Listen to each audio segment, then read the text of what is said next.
Hey folks, Julian here with the first technical difficulty announcement of 2018. If you've been listening to the show for a while and you've heard this jingle, you know that there's some problems with the recording this week. We just had a bunch of technical difficulties, and I'm having to edit this from the rough cut of the episode. I have not edited the show yet as of this recording, so I don't know how the show is going to sound yet, but there's probably going to be some background sound effects and noise and things that I just couldn't cut, so I apologize. Hopefully the show sounds pretty good anyway, and yeah, we'll see you in a couple weeks. Thanks, guys.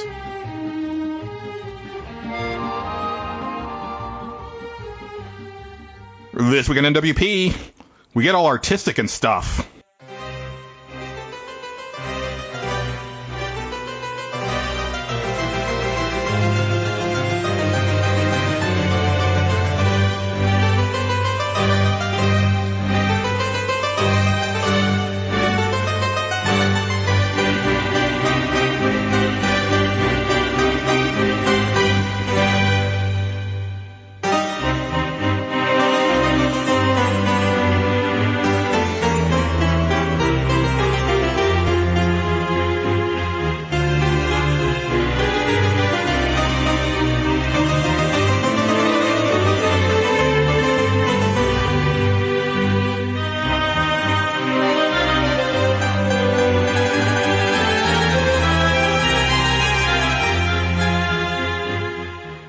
Welcome to Nerds Without Pants, episode 130. We cover everything while bearing it all. I am Julian, and I'm joined as always by Patrick. I got a lot more followers on Instagram after last episode. That's encouraging. Sometimes I feel like we're just like recording this in a vacuum, and no one's paying attention. Like Mike followed me, and then he promptly liked every single photo I've ever posted, basically. That sounds like Mike. Mm-hmm. We also have Angelo.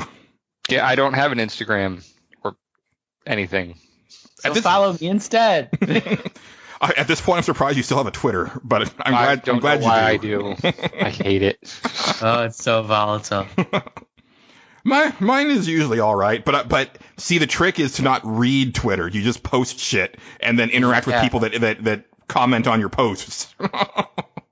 That saves you a lot of stress. Oof, probably. I have like friends on Twitter who got famous for being volatile, and like I'm already following them as like, God damn, you're a friend from a long time ago, but all you do is say negative shit, and then it starts big controversies. Yeah, I've got a couple like that. Yeah, and that's also like a big thing on YouTube, and like haven't done it yet. I keep talking about starting a YouTube channel, but you know. When and if I do, like the important thing that I'm going to stress is not being an angry gamer, because been there, done that. I've seen enough of it. It's got to be going out of style soon. It just has to. I don't know. Gamers like being angry and watching other people get angry about games. But I mean, AVGN started this whole thing like a decade ago by now? I don't know. It feels like forever. Yeah. And the funny thing is, have you watched any of his videos in the last couple years? He's like super chill now. Yeah. He's like, guys, I went to the doctor and they said that my blood pressure was way too high. And so I've just got to chill a little bit and talk about how I don't like these games. That's funny. But we're not here to talk about things that make us angry. We're here to talk about things that inspire us and make us want all sorts of neat stuff in the stage select. So let's go ahead and jump into it.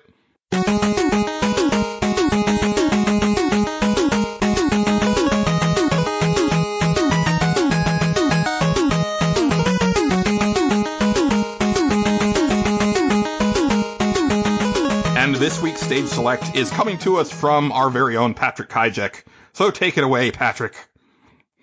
Yeah, so this actually not only came from Mario 64, but also from my old blogs on Pixelbit, and I think maybe even one up where I used to ask people for ideas what they would want to paint that's video game related. And this time I was just kind of like, what would be your masterpiece if you saw a video game character or something that was video game themed in a painting?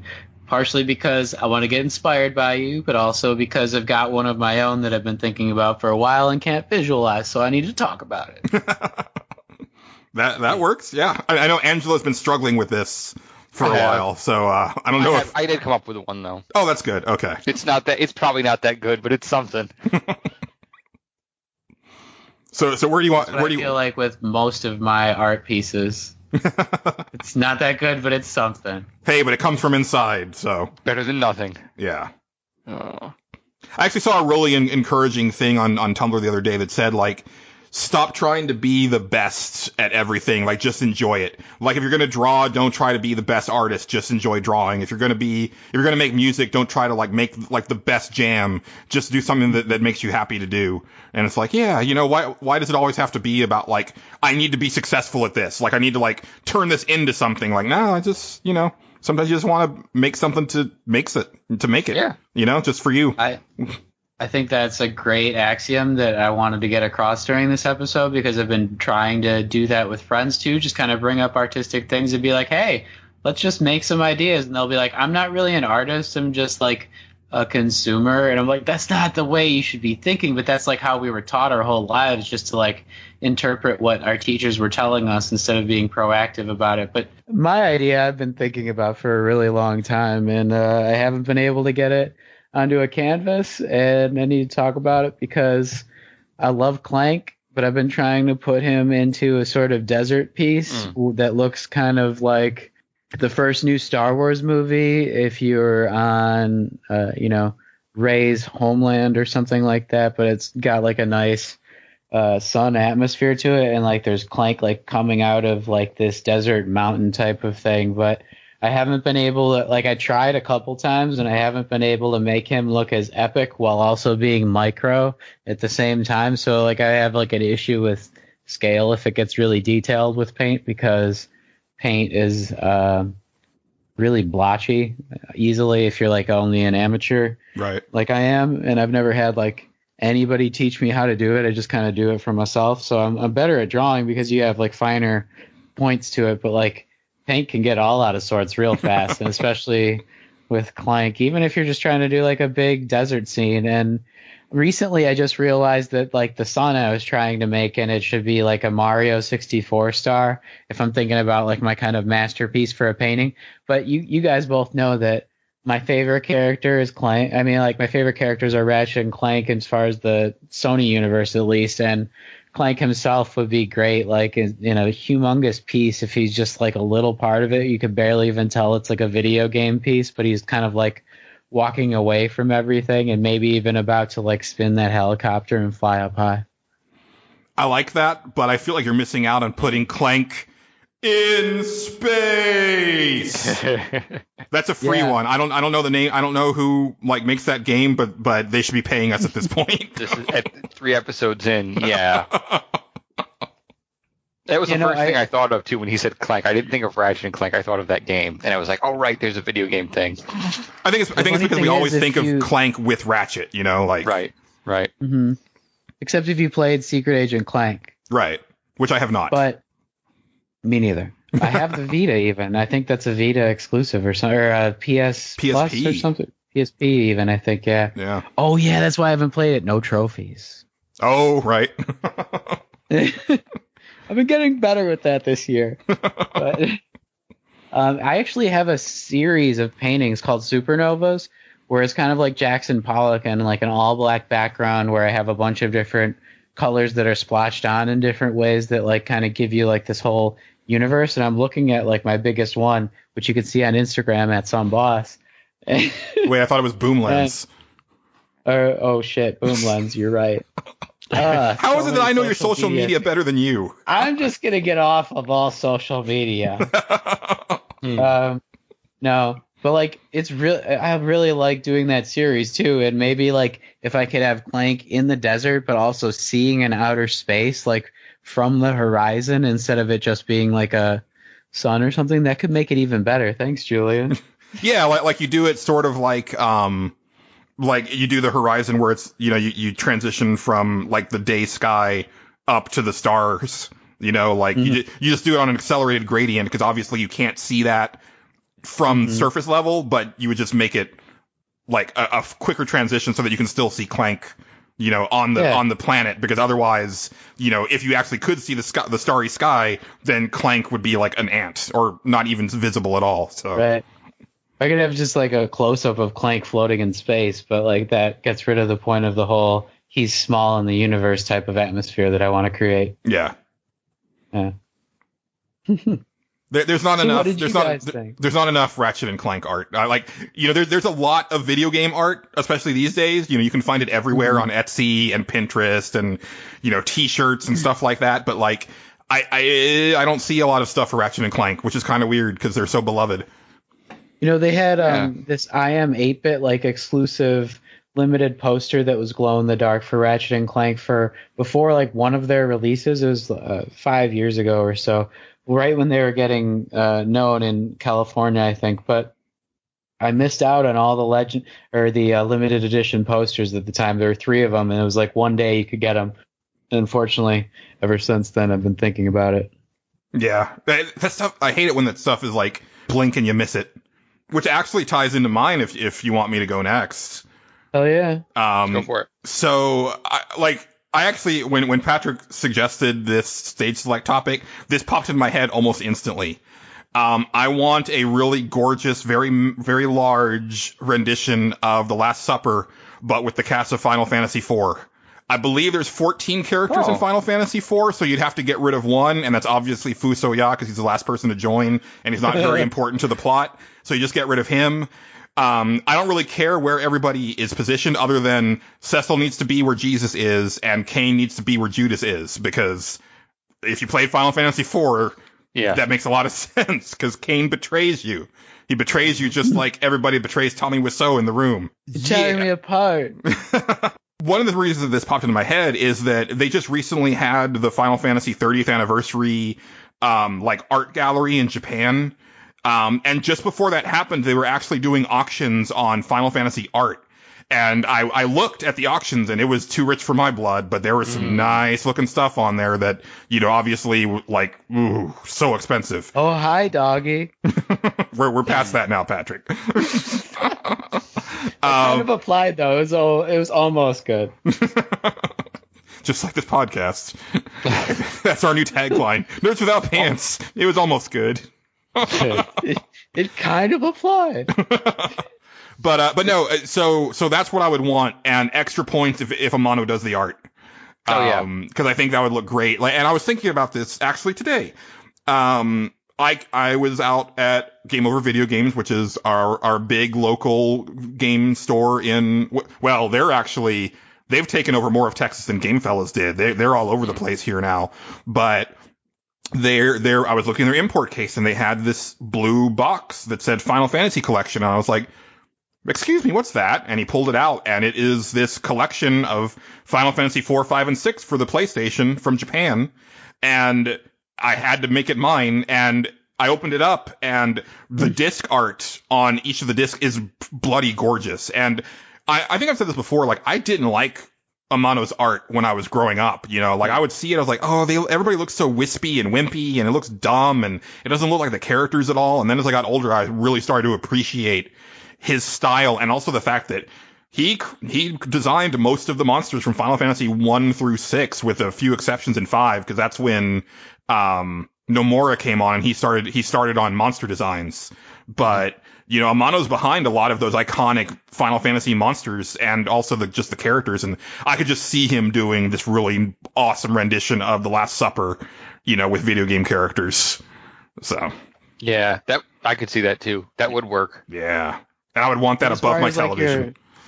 Your favorite kind of IPs, it really goes well with the Last Supper type of picture. I actually had talked to this comic book artist once when I was at C2E2, Evan Van Sciver, I think his name is, but he used to do Green Lantern, and he did Batman, the Dark Knight or something. There was the third Batman out of the 3 Batmans that were going at one time, but he always had great cover art, and I was trying to get him to do this Last Supper Mad Hatter version of Batman where everybody's kind of fucked up.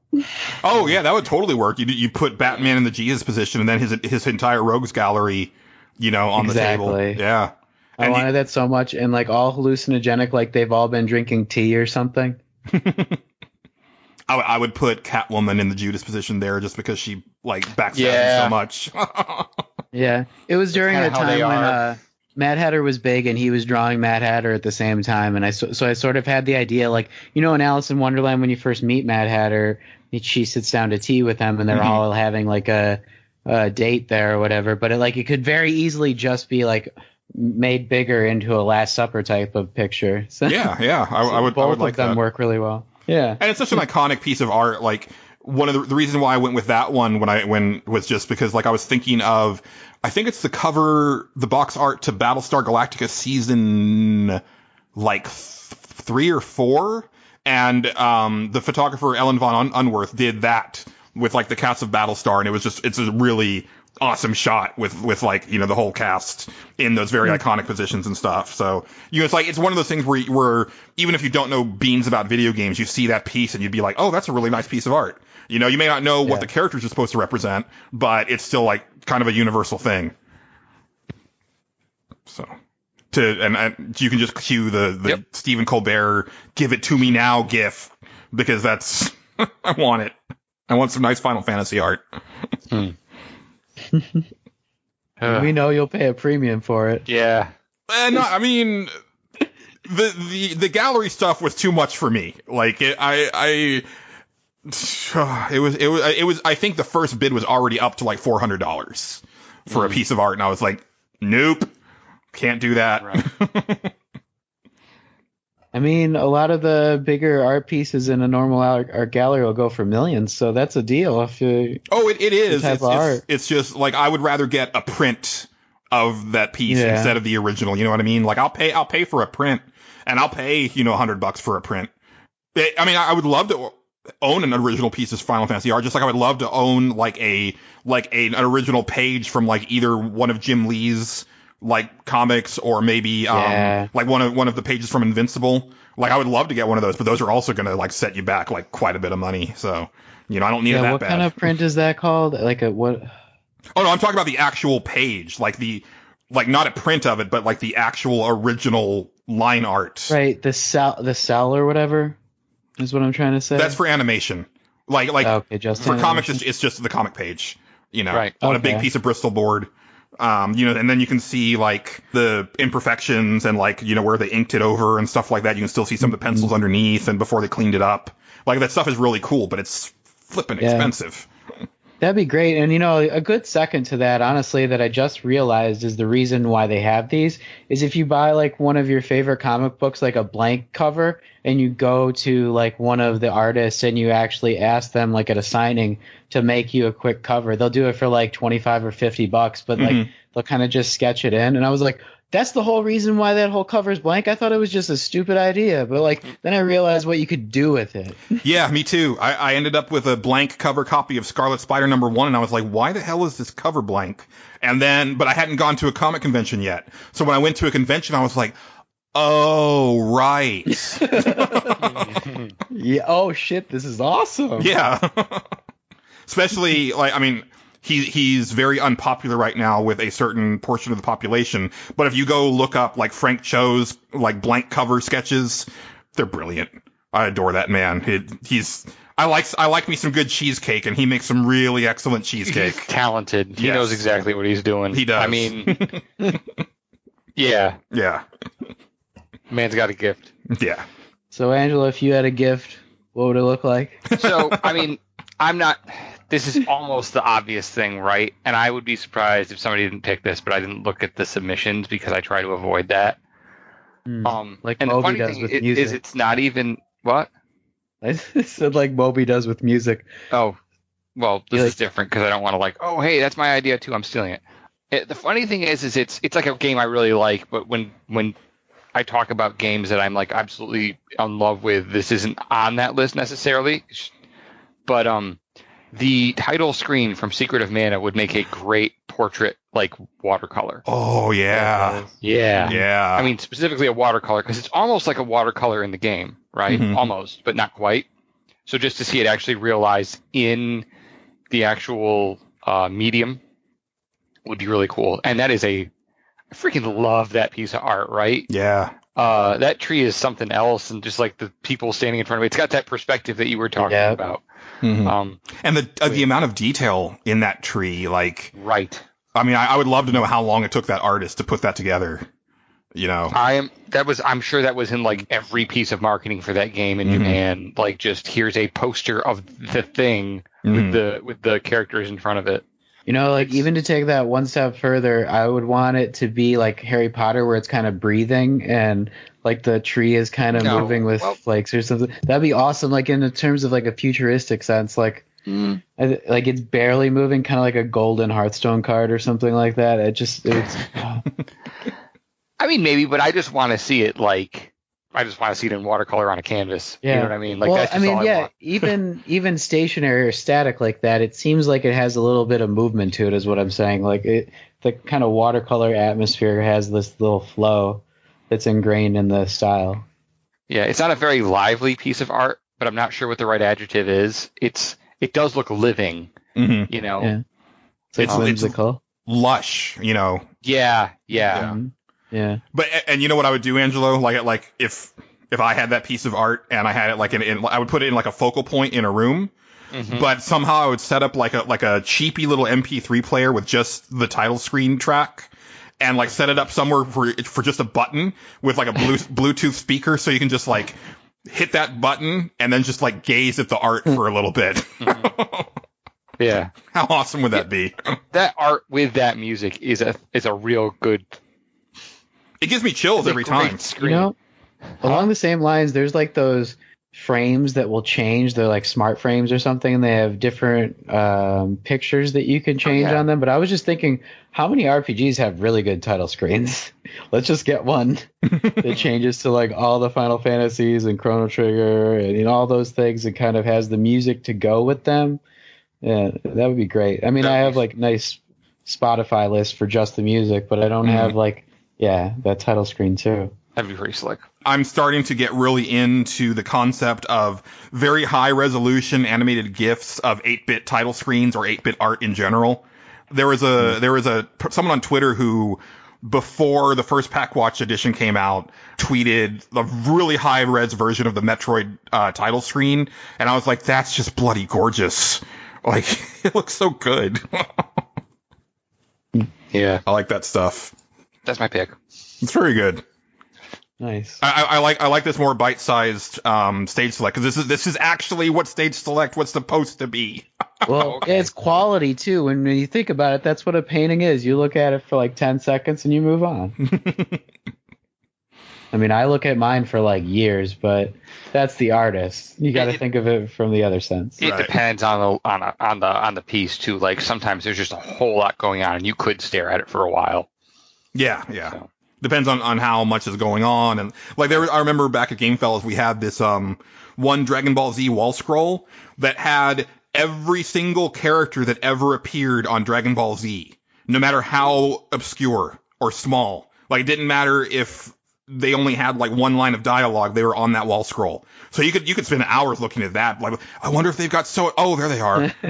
Like, that's amazing. Yeah, that's true. They're literally in one scene in one episode ever, but there they are. Well, we got a handful, well, more than a handful of people chiming in through pixelbit.com. First up is Superstep, who says, I want a Van Gogh-esque watercolor painting of the tacky gold Kiryu statue Yakuza 0 allows you to buy. And I'll just say you should go to Pixelbit and check it out. It is a gaudy-looking statue of Kiryu. It's gold, and he has, he's fanning himself with money. And you combine that with, like, Van Gogh's, like, Starry Night style, and that could be something. Obnoxious. Yes, like obnoxious in the best way, though. Like, it's like, it kind of makes your eyes bleed, but you kind of respect it at the same time. I love it. That's never getting made. That's pretty good. I'll tell you that right now. It's not happening. Oh my god. I wouldn't mind having that, honestly. Mm-hmm. Yeah, any artist who spends like a year at that. Absolutely insane.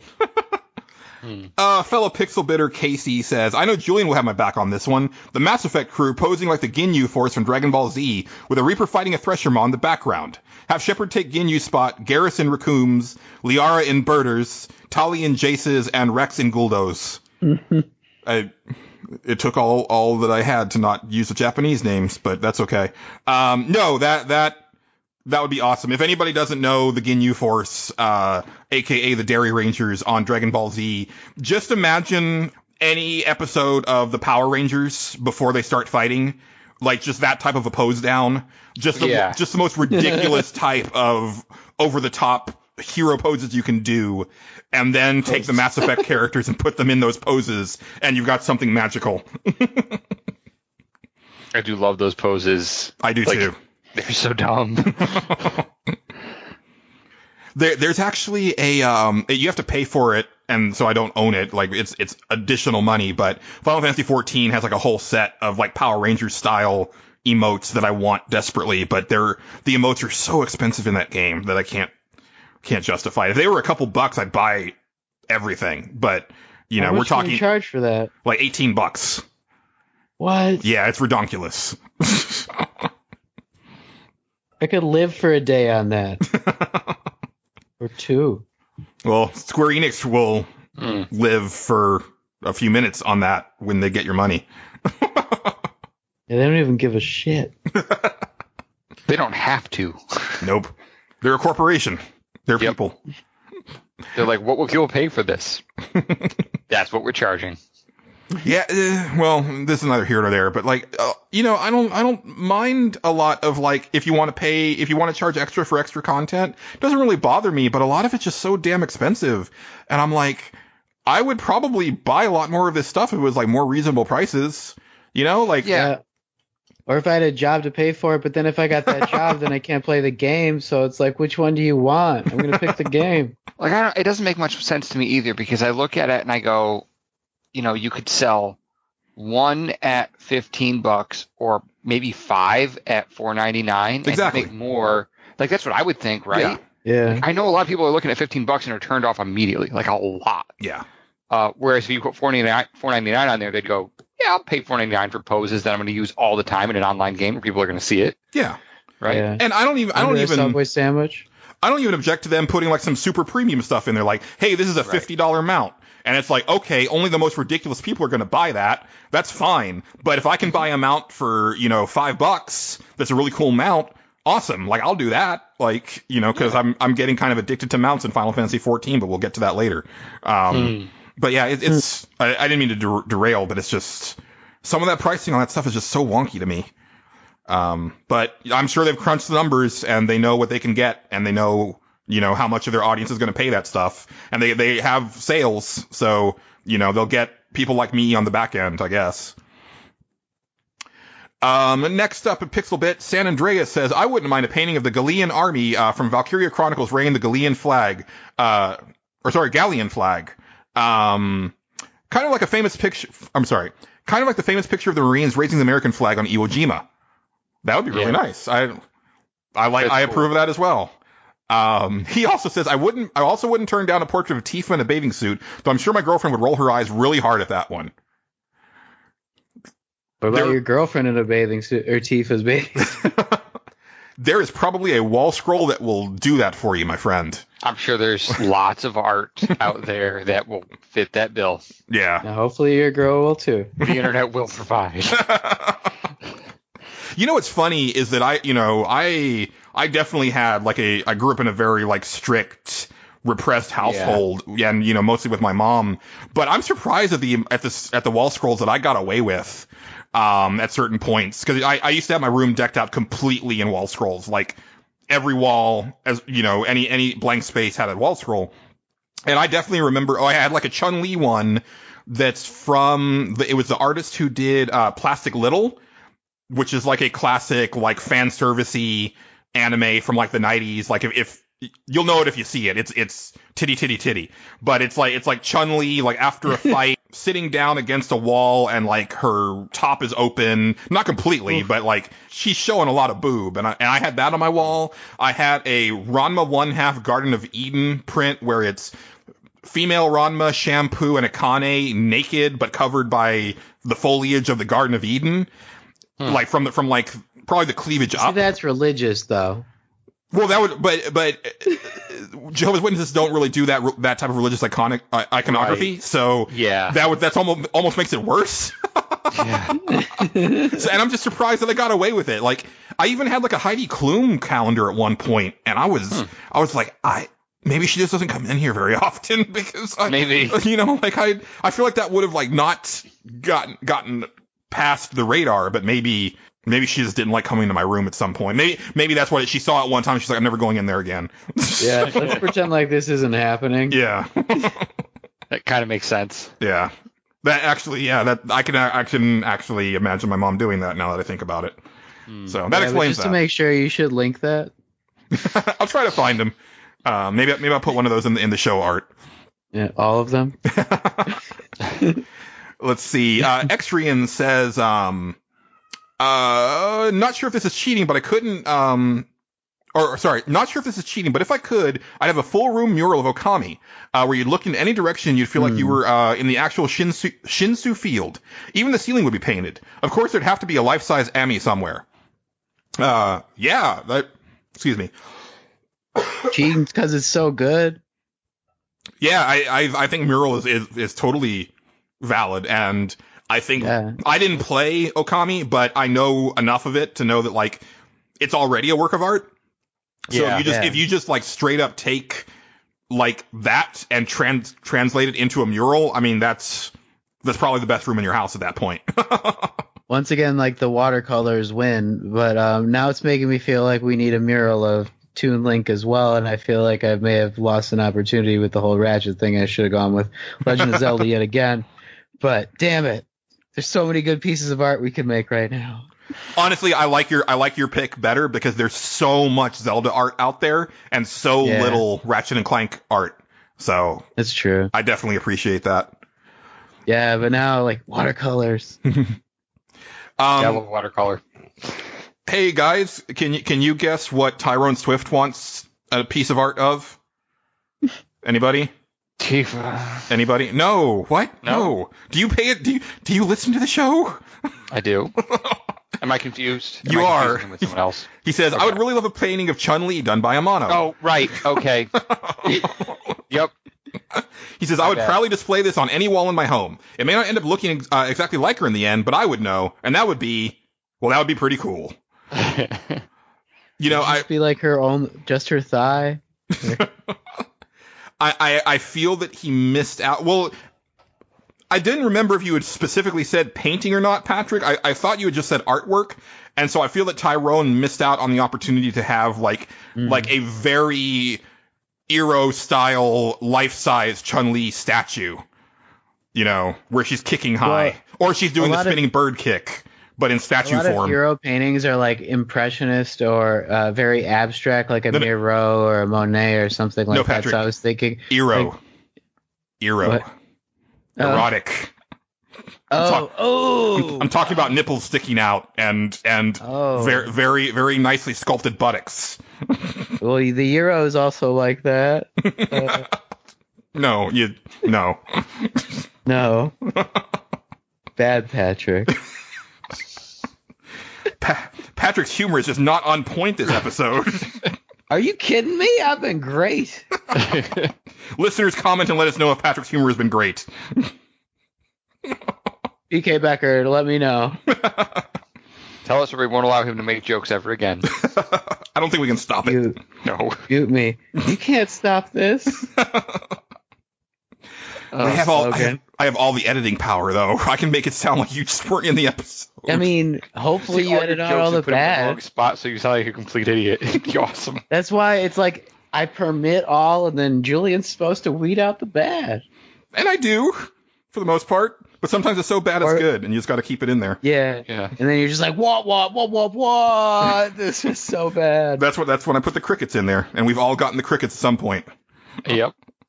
Over at Twitter, we have our buddy JD, at a myth known as JD, who says, I can't think of anything other than ridiculous stuff, but one would be Samus and Chun-Li having an arm wrestling match with other women of gaming in the background spectating. I feel like that would be a good piece. That would be an excellent piece. That'd be great. I would love to see that.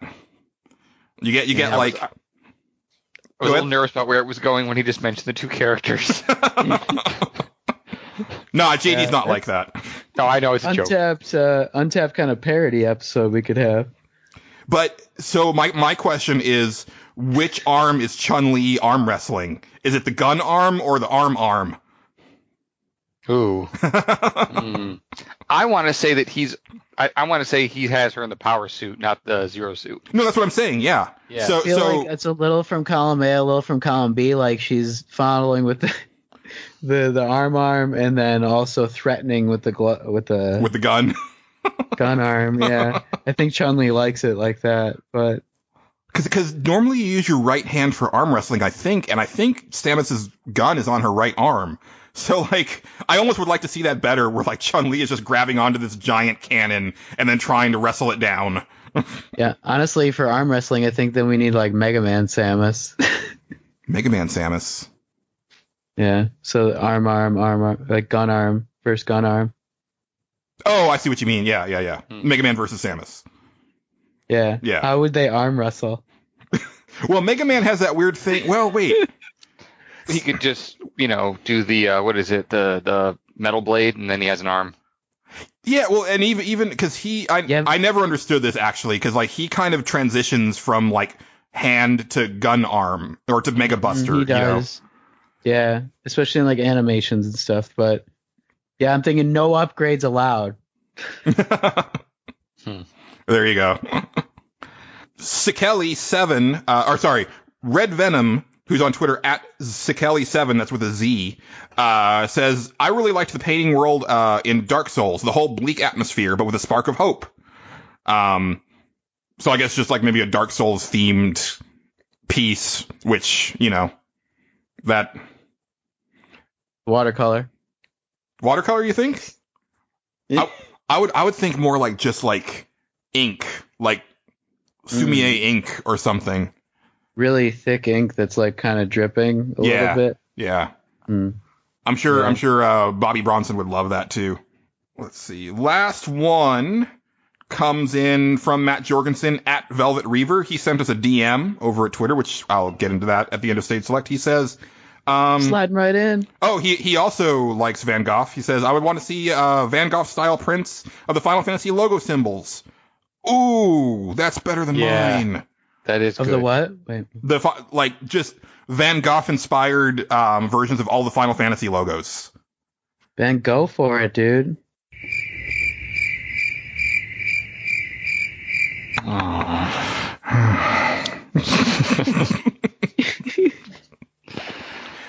That was decent. It was good in a bad way. Yes. Yeah.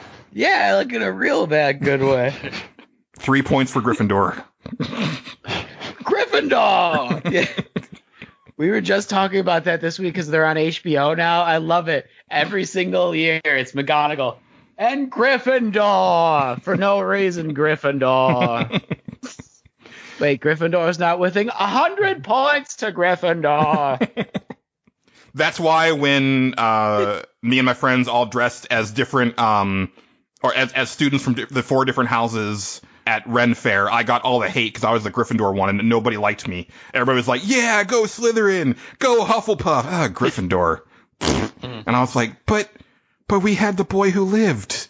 And they were like, yeah, but you're just a bunch of dumb jocks. And I was like, you always win. Anyway.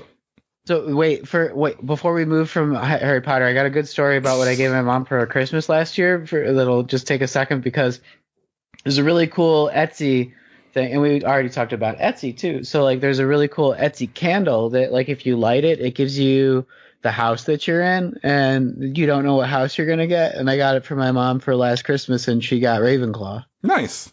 That's actually a really nifty thing. Yeah. It's like it's cool because like you don't know until you can smell it. So like even right away, you're just sitting there for a while with everybody. I like that. I'm surprised nobody picked any Castlevania artwork. Yeah, that seems very much. We also didn't get any like Legend of Zelda artwork, and for like the one that has the most, you'd think. Yeah, that's true too. Well, maybe that's the thing. It's already out there so much that you can't really come up with one that you want, right? Yeah. Yeah, they're still looking at it. And that's what I kind of said at the beginning was like there's so much of like there's so many artists doing really cool things with video game properties now that almost I mean I might be able to find my Final Fantasy IV Last Supper thing or a Final Fantasy related Last Supper, like if not 4 then maybe 10 or 13 or something. Like maybe even each of the protagonists is at the table or something. Yeah. And like Lightning is Judas. I don't know, who would Judas be? Out of all the main protagonists? Yeah, who's the worst? And you're just like, that's the kiss of death. Hope. No, if we're talking main characters, Noctis. If we're talking main characters, it's Noctis. What? I got what you're saying. You weren't saying 13 main characters. Well, you were saying I guess main he kind of characters of Final seems Fantasy like in general. Judas. Yeah. Yeah. I mean, I love the characters of 15, but Noctis is the worst. Like, he's the worst. Like, he kind of could fit the bill easiest, but I like him. I don't know. He grows on you, but he's an insufferable douchebag for a long time in that game. Squall, though. Yeah. May or may not be dead. All right, it's there. I could take either one of those. They're the same Numura like archetype, aren't they? Yeah. More or less. No, Noctis has a lot more depth and personality than Squall. Definitely. Okay. Wait. Good. What about the Hero of Light? Like, what's even going on there? Well, I mean, I kind of like to get rid of that weird Hero of Light that they've been using in like Dissidia and other games. Like, I don't like that. See, I thought it was cool the first time I did it because it was like, oh, how else are you going to do the original game? I guess that's it, right? But yeah. They didn't have to do it more than once. I think it's more the design that I hate more than anything. That the way that Nomura decided to make the Hero of Light with like, I just don't like it. Right, because it's nothing like the Amano artwork. Yeah. At all. If anything, I think it'd be cool if they did a riff on the warrior sprite, but just make that like in really nice art. So you got like, this red-headed warrior with red armor type of thing. Like I think that would have been a lot cooler. But anyway, that's a whole other thing. Angelo, it is your stage select for the next episode, my friend. What do you got for us? I got something for you. So and this is probably not going to be as concise as Julian likes, which I apologize for, but I didn't know that we were going for that today. My idea was 3 if you can find 3, less if you can't, I guess. Video games that it took you time to come around on. And I'm thinking of specifically like games that I played and was like, I do not like this. I do not want this. Please get it out of my sight. And then later on, like years down the road, after everybody was talking about it, I gave it another shot and I liked it, right? Okay. It doesn't have to be like the exact scenario for everybody, but that's kind of what I'm going for, you know? It's like Call of Duty? No,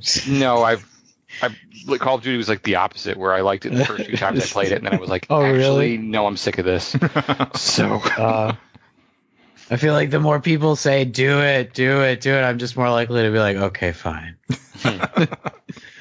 No, that's especially with his new props mode. Oh my god, have you seen it? What? Props? In the new Call of Duty, it's this weird mode that changes it entirely. So like a couple of people on each team get to be a prop in the level, and so they're like a basket or a bullet or something, and they're hiding. A chair, yeah. Is this Geist? Figure out which one they are. It's so funny. Like everybody can play now. I just wish they got rid of the mode after a little while. They brought it back because so many people liked it so much. It's like, this is the first innovation I've ever seen in Call of Duty. I love you. It's like hide and go seek, but you get shot. Yeah. All right. You got me now. I'm on board. That sounds actually pretty fun. Yeah, and you know how much I thought Call of Duty was overrated, but like this year, it's like props to props. Oh no. They're so hoping that like every reviewer says that in their review. Like that's what they're hoping for. All right. Happened here first. Come on, EA, give us some shit.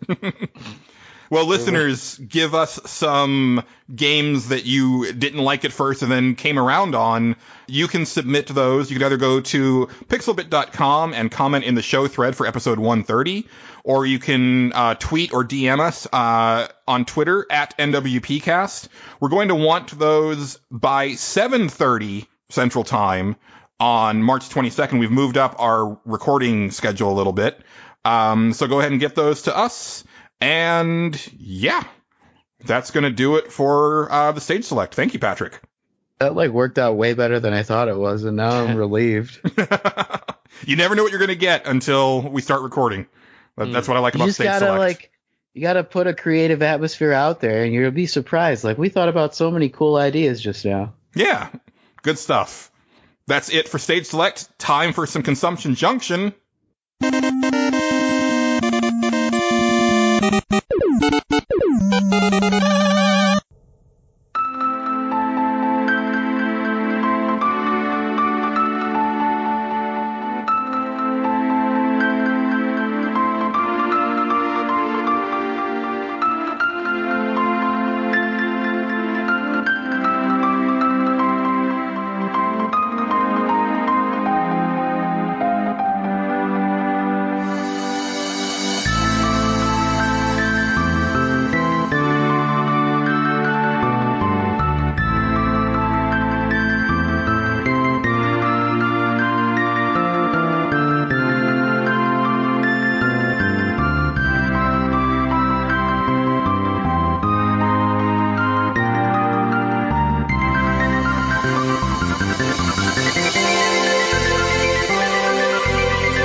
Have a lot, guys. Does anybody want to go first? I've just got a couple things. I really haven't done or played much since we last recorded. I do have something that I'm pretty sure you want to talk about with me. Okay. I have been playing a lot of Mario Odyssey. You have been playing a lot of Mario Odyssey. You knew I was going to love this game. You knew I was going to love this game. No, I did. But the funny thing is that, I think Angelo texted me, and it was clear that it was the first or second level of the game. Mm-hmm. And then I think I got a series of texts for the next day and a half. But then he was like, oh yeah, I really love how Bowser's Castle is like this. And I was like, holy shit, dude. What? That was a day and a half ago that you started this. I mean, I usually only have after work on school nights to play that thing. So I play it. But, oh my gosh, yeah. And I didn't go ripping through the levels. I would go into a world, and I would explore as much as I explored without having to really, really think about it, right? Mm-hmm. So I would uncover, I don't know, usually a bunch of moons, but more than enough to get on to the next section, but definitely not fully explored. And now I'm going back, and I'm getting everyone I possibly can, right? And I can't stop. In the game, it was the funniest thing. I went back to one kingdom. I think it was the wood one, mm-hmm. the woods one. And I didn't know that there were some platforms in there you could fall off and land somewhere else. Oh, cool. I didn't know that either. I did not. What's that? I didn't know that either. Oh, I'm sorry. No, that's... I don't know if I'm going to be playing it again, so... Oh, okay. There's a deep woods where if you fall down certain pits, you land there instead of falling into the never-ending chasm. That is where that is where I discovered that there is a T-Rex that runs around and wants to murder you, and he's wearing a fedora. And that is I have seen now two things in my entire life that are okay to wear a fedora. One is that T-Rex. The other one is Indiana Jones. That's it. No one else is allowed to wear a fedora. You know what sucks about that is that just randomly, I was like, I don't wear hats, but I kind of like the fedora, and I bet that'd be a good look for me. And I thought that just as that became the thing that was that all nerds were glomming onto, and it became almost like a badge of shame. And I was like, ah. Because I do think that would have looked good on me. Yeah. It also got associated with some weird crap, so whatever. Yeah, Well, that's what I meant. Like, that's internet culture for you right there. Yeah. And I'm usually about like 2 ticks behind. So there can also only be like one fedora in the group, so if someone else has a fedora, then you've got like a fight going on. Fedora fight, go! But yeah, Fedorasaurus Rex is my new favorite thing. So, what else? That game just. See, I always feel like I play the game and then I want to sit here and talk about it, and then there's been so much awesome stuff that when I sit here and I want to talk about it, I forgot all the awesome stuff, but I didn't forget it. Right. No, I totally get it. Because it's so, the game is so jam-packed. Those levels are large, but they're also really dense. And there's so many just little fun moments that a lot of them are one-offs, you know, like just crazy things. And then I'll even see things like after the fact that the fact that you can possess a car in New Donk City. And I'm like, I would have even thought of doing that. Like, that is redonkulous, pun intended. Yep. I mean, you went for it, guys. I did. The first big level that they give you, there's a T-Rex that does nothing but sleep there, and you can possess that. And I did nothing but run around as a possessed T-Rex for just to do it. Just to do it. I was accomplishing nothing, but I was a T-Rex for a good hot minute there, and it was kind of all right. So my lovely girlfriend Jenny gets weirded out by 3D Mario because she only knows 2D Mario, right? She played Nintendo and then nothing until now. And so when she even sees like 3D Mario running around, she's like, "Oh no, I don't even like the way that looks. That's just weird." But then I was like, "Hey, look, you can become a T-Rex." And then like she's like, "Give me that controller." And then she just like played as the T-Rex for like, you know, like she played as long as she could until it popped out. And she's like, "Go get it again for me." So I went back and got the T-Rex again, and then just let her like run around until she got bored. But then every single level has one thing where I'm just absolutely delighted by it. Like just freaking, this is awesome. Maybe the desert planet. I don't think the desert world had much. Oh, that boss fight. What was that? The boss fight on the desert world is so cool. Oh, they are. Okay, you're right. They did have a really good boss fight. It had multiple boss fights. Yeah. But the one with the fists specifically, like I love that one. Yeah. That was a lot of fun. It wasn't too difficult. I hate that you can't repeat the regular level boss fights. Like if you go back and redo them, is that a spoiler? Should I not do this? No, I think you're fine. All right. If you go back and redo them, which you can later in the game, they're advanced versions of the boss fight, and they're not nearly as fun. Really? In my opinion. Yeah, I didn't really enjoy the advanced boss fights. But the like every single the game is just delightful. Like that's the best word for it. There was like I go to a next level and it's like, oh, I can possess a Goomba. Oh, if I jump on a Goomba as a Goomba, we stack. And I've just got this giant leaning tower of Goomba, and I'm running around the stage like a jackass with all these freaking Goombas. You know they would do that. There's a point to doing that, but the stuff I was doing had no point except to run around as a giant pile of Goombas because I could, you know. Wait, I'm just having one of those thinking raptor meme moments where it's like, why do Goombas not get killed when other Goombas jump on them? Well, maybe Mario's actually stomping. Okay, and this is just a hop. Yeah, right. It's force. Yeah, right. Like they don't seem very heavy. There you go. And Mario has been packing away the pasta. He's not exactly a toothpick, no. Yes. Shoot, I mean, I went to the water level and I thought, man, I hate water levels in video games, and I liked it. Yeah. It had its moments, right? Same with the ice one. How many levels and worlds are there? Gosh, I don't remember. Because I hear like there's 999 moons, right? Mm-hmm. There's a ton of moons. I think I have 200 something now. Maybe more. I don't remember. I have a lot. You have to have more than that because I had 200 something when I beat the game.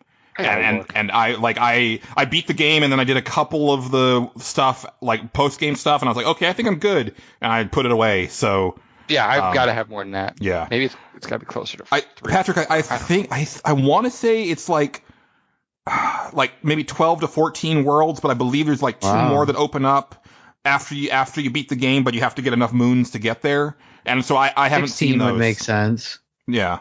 Like, usually it used to be 8, you know, but then they opened it up, and some games have just been weird. Mm-hmm. They don't have really a set number anymore, I don't think. Yeah. It just, yeah. Right. How many? I need to know how many moons I like got. moons per world are there? Sorry. Ooh, I mean, I think it varies. Like, and there's a crap ton of them. Because like in 64, it was always 6, right? Stars per. Mm-hmm. Yeah, but also in this one, it's so different because, like, in Mario 64 or in Mario Sunshine, like, you go to get that star, and then once you get that star, it's like the end of the level, and then you go back if you want to get another star. But in Odyssey, it's like you're just picking up moons left and right. And occasionally you'll get like a really big deal moon where it does the whole like, you got a moon, and then the Mario poses and everything. But even then, it doesn't like kick you out of the level. It's just like, hey, you got a big deal moon, and I think maybe then it takes you back to the ship. But you're still in the level, and you can go move around. Is that more random? Like it just does that occasionally, or when it's like a big deal moon? It's usually like a boss fight or a mini boss fight or one of the more elaborate puzzle type ones, but you're going to find moons where it's like, hey, there's something glowing there, let me throw my hat on it. And then you throw your hat on it and you just make sure that the hat like hovers there for a little bit, and then a moon pops out. Or like you butt stomp this one part of the ground and a moon pops out. Like they're everywhere. As an outsider, I'm kind of ambivalent toward that. Like, do you like it better that way? Because what I'm thinking of is the other way. It all seems like that's like a linear level inside of a world from like one of the 2D perspectives, except in 3D. And now it's just like there's just one big world, but there's no like levels that you go toward a certain star. Instead, it's kind of half of one, a dozen of another, or whatever. I have 410. Okay, that makes that makes a lot more sense. That sounds like an Angela Moon count. No, you get the best of both worlds with this, I think, Patrick, because I like the fact that it doesn't kick you out of the level when you get a moon. So like you're kind of always there until you want to leave, as long as you've gotten enough moons in order to go to the next level, right? But then there are places where it's like you'll go down a pipe and it's like, this is very much like, do a specific task or do a specific platforming challenge, to get this moon, right? And those will test you and stuff like that. So you get this nice like hub world where you're just like grabbing up like these easy to find moons, but then obviously as you pick off the easy ones, then it's a lot harder to get the more hidden ones or the more challenging ones. So it ratchets up really nicely that way, and I really appreciated that about it. Yeah. Without being so clanky. Without being so clanky. In space. Oh man. I want to talk about that game, but I really don't want to talk about that game because it ruins things. But it just keeps escalating. Like, what's your favorite costume? Crap. Samurai Mario for me. Samurai Mario is real good. Yeah. Oh, I didn't even know. What? Yeah. I kind of like. I know it was controversial. I'm not really sure I understand why, but I freaking love Sombrero Mexican Mario. It's kind of great. It really is. Like he looks. It's an outfit that sort of suits him. Yeah. No, but I've been curious about those. What about Bathing Suit Mario with the titties? There isn't really a bathing suit Mario, but one of the first ones you get is boxer shorts. Mm-hmm. Just put those on and you're good. Oh, he's got no shirt. That's right. Yeah. And no pants. Okay. Hashtag no pants. Right. He's part of the team. Yeah. There's no pants. You got Mario, not Luigi, motherfuckers. There is a Luigi outfit. Like you can dress up Mario like Luigi and it'll throw you off completely. He's got a pinstripe suit too, which is pretty cool. Yeah, I was going to say the pinstripe suit might be my second favorite one. Mm-hmm. I really like that one a lot. He looks so dapper. What does it do? Nothing. They don't do anything. They just. Oh, really? I thought they had like different powers or something. They're completely cosmetic. I feel like maybe that's a missed opportunity, but maybe that's for Mario Odyssey too. Yeah. Like a dapper suit like that, his cane should have done something. Yeah. But like the little 8-bit segments are so good. Mm-hmm. And just the fact that they have 8-bit versions of all the music and 8-bit versions of all the costumes. And I think you mentioned all of this before, and it's all 100% true now that I'm playing the game. It just, why? This is incredible. Well, let me ask you two things about the 8-bit stuff. One, how much do you want a game just built around that?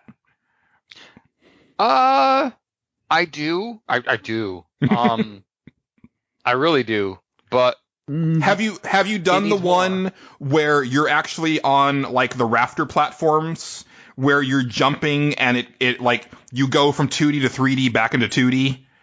I don't remember. Maybe. I think you would remember that if you've done it. That sounds fun. Yeah. You jump and then like Klonoa. Mid jump it's like you leave the 2D plane. And so you pop back into 3D Mario, but you're still in your arc of your jump. So then 3D Mario finishes the jump as 2D Mario in the next 2D section. Oh, and that's cool. It's like, and the way that you can see it superimposed on the like polygonal backgrounds and stuff. I want them to make a game like that. I think it'd look really cool. Just like popping back and forth between 2D and 3D. Well, that, and also just like, cause they do new things with the 2D, like, New Donk City, the one where you're like doing loop-de-loops, but you're Mario. And it's like, you put this Sonic in my Mario, but I'm not. I actually like it. That is the phrase that absolutely came out of my mouth as soon as that happened. I was like, "Why is Mario doing Sonic things?" Yeah. Oh, I need it. But it's good. It was really fun. Yeah. It feels way better than I thought it would. Sonic is good. Sonic is good. It's not like Turbo Sonic speed. It's really not. But it's just if you run, you can go up this wall. Yeah. It's not Bubsy. It's not Bubsy. The other question I have, Angelo, have your kids played it? And if so, have they had troubles with the 2D parts? They have played it, and they how do I want to say this? I don't think they gave it enough time. Right? Okay. They didn't immediately go to it, and they also had games that they want. Like my oldest wanted to play Skyrim, so that happened. My youngest wanted to play the new Xenoblade, so that happened. But they are seeing me play it now. And they keep sitting there watching me play it, so I have a funny feeling they might go back to it when they're done with those games. Are you saying the young kids couldn't get past the graphics, and now that they have, they realize it's the best? They, oddly enough, don't love platformers the way I do, but also that could be a generational thing, right? Like they grew up in 3D, whereas we grew into 3D. Right. Well... And I would almost, like, I don't know kids, but I remember being a kid. Like, I could almost wager that your kids are getting to that age where maybe Mario seems too childish, and so they're going to have to get older to be able to appreciate that again. I remember that was C.S. Lewis's dedication to his, like, niece or whatever for Lion, Witch, and the Wardrobe was, you're too old for this now, but I look forward to when you're old enough to come back and appreciate this, because... He has that really good quote about, I want to look it up because I want to get it right. About fairy tales. I think that's what I'm getting at. Yeah. Yeah. Well, he has a specific quote that I don't think it was the one that was dedicated to his niece. Hold on a second. Well, he's got a lot of critical theories. Very scientific and well thought out guy. So there's many quotes he's got. Yeah. It's just the one that I remember, like the dedication. It was something. Yeah. It was something about her like being too old to appreciate, like fairy tales at this point, but then, at some point you'll get old enough and you'll enjoy this, and right. I'm definitely getting to that point where it's like, yeah, I'm back to liking the stuff that was whimsical and stuff, So I found the quote, and it's from his essays on literature, and he said, when I was 10, I read fairy tales in secret, and would have been ashamed if I'd been found doing so. Now that I'm 50, I read them openly. And when I became a man, I read them openly. Then he says, when I became a man, I put away childish things, including the fear of childishness and the desire to be very grown up. I like that. That's a great quote. Yeah. I can't believe so many people forget it after all we've been taught by different fantastical stories, such as like Finding Neverland or anything where like it tells you don't ever want to grow up, and so many people just do so anyway, willingly for like the quickest paycheck. And it's like, man, you just sold out your entire soul and you only get one of those. Oh, holy crap. Did you guys see the trailer for the Christopher Robin movie?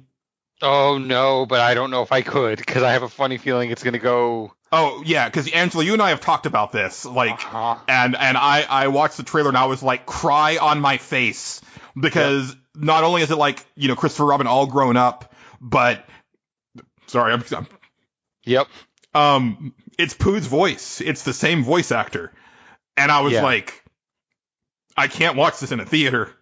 Like, it's not happening because I will bawl my freaking eyes out in that theater like a 2-year-old. I have to wait for that to come on Blu-ray. Who are those things? Sorry. Winnie the Pooh. Oh, well, okay. Yeah, I mean, Winnie the Pooh is like I still have my Pooh bear. Like, I've had him since I was 2. Yeah. And that's, like, my thing. So, like, and we've talked about this with Kingdom Hearts, is, like, when Pooh shows up in Kingdom Hearts, like, tears just start streaming down my face. That's when it got, that was the same thing. That's when it got real for me, right? It's like, oh, hey, this is actually my childhood, watching these things over and over again on TV. That Kenny Loggins Pooh, Return to Pooh Corner song, just tears, like comic anime style tears, just like streaming out of my eyes. That is the danger zone for Julia. Yes, it is. Kenny Loggins. I mean, it's. I see what you did there. Yeah. I have some issues controlling Mario at some point, but other than that, Mario Odyssey is. Hey, what's up? Before we get past Pooh, I'm sorry, I gotta say, I need to get my Pooh credibility back up before we move on, because who knows when you talk about Pooh again. I mean, I know we all do it, but I do have a limited edition Funko Pop Heffalump. Oh my gosh.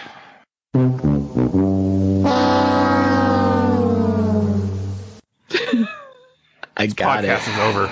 All right.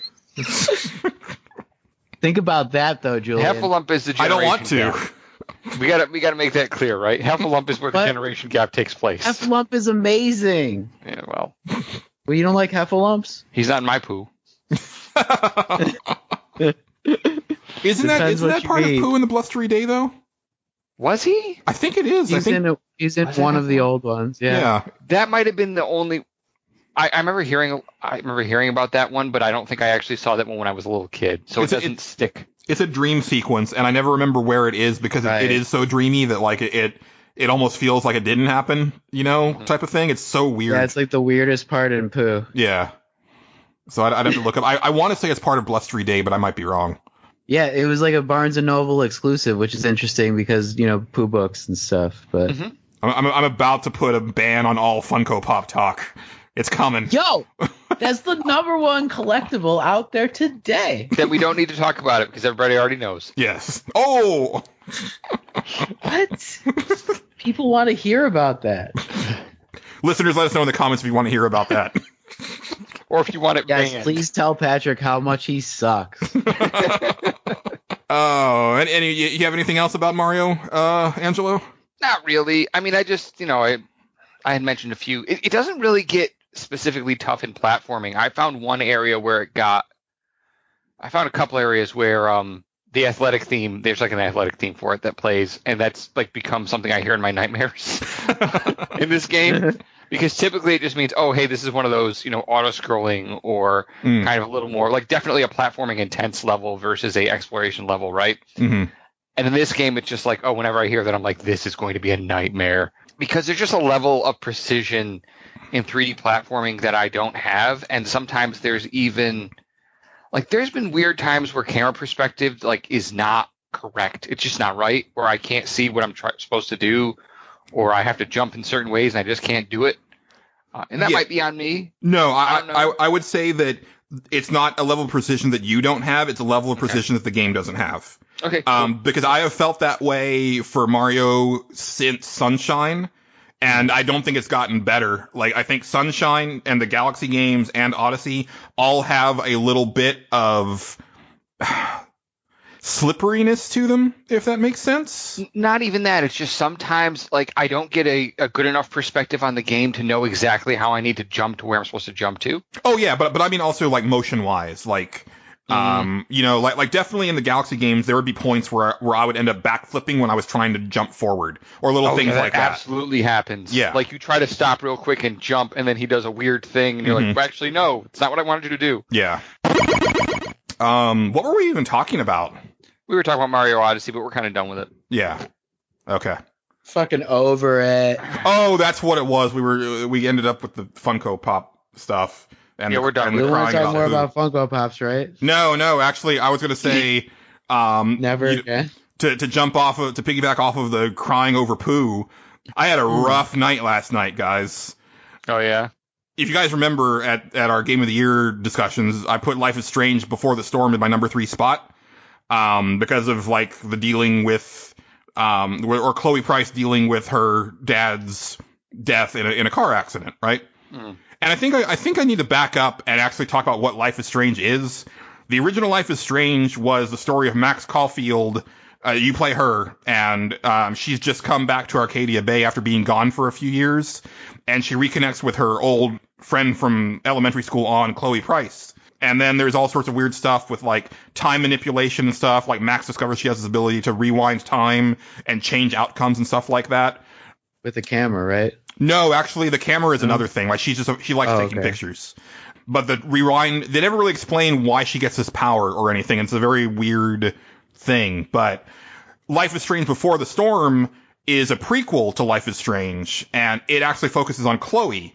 And you get to see kind of what Chloe was up to in, like, the year before Max came back. And that was fantastic. It was only 3 episodes, where Life is Strange was 5 episodes.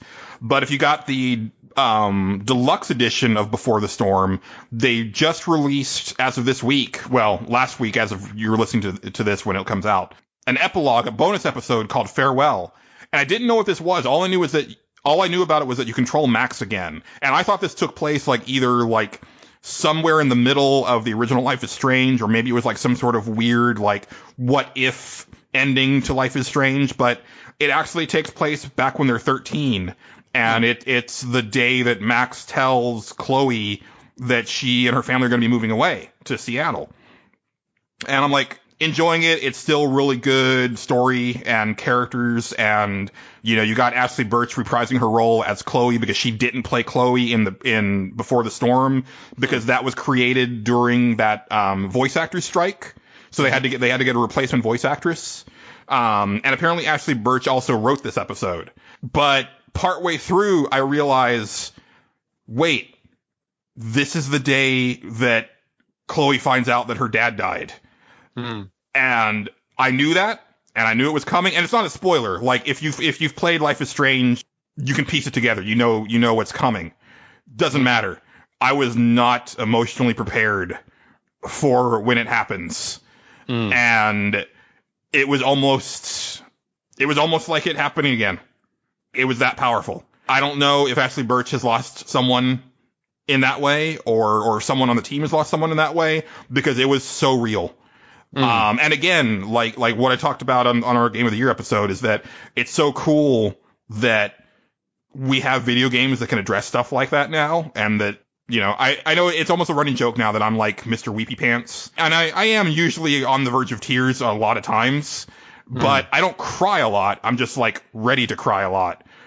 But I bawled my eyes out. It was the hardest I had cried since the year that my mom died. And I needed that. And I didn't know that I needed that until it happened. And I've been in a pretty bad way since then, but even so, it's still, like, kind of a cathartic thing. And it was just so powerful. It was, don't get me wrong, beautiful, like, little coda to Life is Strange and everything, but holy crap, did it put me through the ringer. Like, it was, oh man. But that's a very special game. And I honestly, I think that puts it at number 1 for me for 2017. It's a very personal thing. Like I said before, like, we're being very generous with the term video game, because it's got even less gameplay than the original Life is Strange did. Because there isn't that time rewind mechanic. There's not as much puzzle solving. It's more of just interacting with characters, dialogue trees, and going through the story. But the story is so good and the characters are so good that, it kind of transcends that. And yeah. Like, it's something. Yeah. Video games can do things. And there's not much else to say about it. I just wanted to, like, kind of follow up with listeners about it. And I really do recommend, playing these games. You can usually find them pretty cheap these days. Obviously not Before the Storm, because that one's newer, but you can usually find the original Life is Strange on sale in various places for as low as like $5. I think literally, like, this week Square Enix had it on sale for like $5 on, like, every platform. I will say that if you do decide to play them, definitely play Life is Strange first and then play Before the Storm, because even though Before the Storm is a prequel, it's a prequel that works if you know what's going to happen, if that makes sense. So yeah. I've only got one other thing, but I'll save that for later. Patrick, what have you been up to?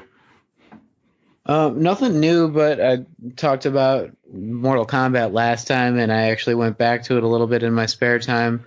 I've been pretty busy lately with a few different projects, but like when you play a fighting game, you can play it in short stints, and I had already gotten 75% of the way through the Mortal Kombat single player, so when I got that extra gigabyte or 3 terabytes worth of storage, I had every game that I wanted on it, and I, funny enough, went right back to Mortal Kombat. Maybe it was a little because of the Easter egg talk and stuff, but I wanted to do more fatalities and get ready for this LAN party that I'm having later in March, and wanted to see what happened with the story. And I realized while I was playing through it that is actually the best out of the 3 major fighting game storylines, I think, of this generation. You know, the other 2 being Tekken and Street Fighter. I don't really know any other fighting game that's kind of on that level of AAA fighting games. Mm-hmm. There's other ones that are great, like the new Dragon Ball game, stuff like that are smaller, like the new, not new, but the most current Persona game and stuff like that. But those are all like, even to an extent, like Smash Brothers is like a ancillary game to like a fighting the fighting scene or whatever. Yeah. But yeah, and I think out of the 3, Mortal Kombat has the most well-written story, in addition to the most integrated story into all of the different characters. Now, Tekken has like a character story for each one that's unlockable, but it's so bare bones that like it takes you out of the fact that it's even happening. And I like Tekken's fighting game itself. The game is so good, but I just can't get behind like anything that's happening in it because it's so just haphazardly thrown together. Whereas it seems like they've been all thinking about it for a decade, because they have. It's still Ed Boon, and like It's got a bunch of characters that everybody's been thinking about for a very long time and really cares about it. And you could really see that there's like a labor of love there, just like there is in like every special move that they do. And the story itself really ends on not only a funny note, but also like a heart-touching note with like the Cage family and stuff. And I just really think that everybody who likes fighting games should play through it. But also there's like a fun end where you unlock a secret character or like a final boss or something like that. And I think it's really cool that happens, because I'm having a LAN party and stuff, and it's actually a good character. But also that used to happen in the older games where you wanted to play as Goro and stuff, but you couldn't, and everybody was talking about how you would do Game Genie and stuff in order to play something like that. Or even like where we talked about Reptile, you could never play with him, but there was like a rumor and stuff. But I definitely unlocked a new character after I beat the single player, and I don't know if I should give it away, but I like the character. I think it's fine. It's been a couple of years since that game came out. Yeah, it's Chinook, and he's the main guy that you beat at the end, so it's pretty cool. There's a corrupted form too, but the unlockable characters in that game are maybe second to only Injustice, and I honestly only am saying that because I really wish the Turtles were in Mortal Kombat. But the characters that you get in XL, I've been playing as recently, especially Leatherface, and there's 3 different modes to each character. So we were talking about the different bots last time that were what was the one that was like a bug? Ermac, or not Ermac, but Ermac. Yeah. Mm-hmm. Oh, okay. He's like not even a bug in this version, but he's one of 3 different cyborgs that you can pick. I feel like you're a different version of the character, and there's like trophies to get as each version, which is pretty cool because they've taken those bugs and made them into like real characters that people paid extra money for in like the add-on in order to get. And not only that, but the characters are actually really good too. Like Alien's fun to play as, but I think Leatherface actually has really good combos. So I just wanted to say, like, I was playing as the newer stuff in the game in addition to unlocking different things in the crypt, and I'm still having fun with it over 2 years. Or I think, 2 years after I got the game. Yeah. I like what they've done with, because they kind of brought in this new type of fighting game storyline thing with Mortal Kombat 9. And the thing I really loved about the Mortal Kombat 9 storyline was that they were able to basically wash away all the crap that came out during the PS2 era, like, and still acknowledge that stuff happened, but they're just like, oh yeah, all those characters got killed, and then we went back in time, and now we're retelling Mortal Kombat 1 through 3, and then we're just going to pretend that 4 and then all of the 4 through 8 never happened. I was wondering how that happened, because I was like, I thought some of these people were dead. Yeah, well, they were, and then, but when Raiden goes back in time, basically that's Mortal Kombat 9, is that you're starting over the storyline, but then things change.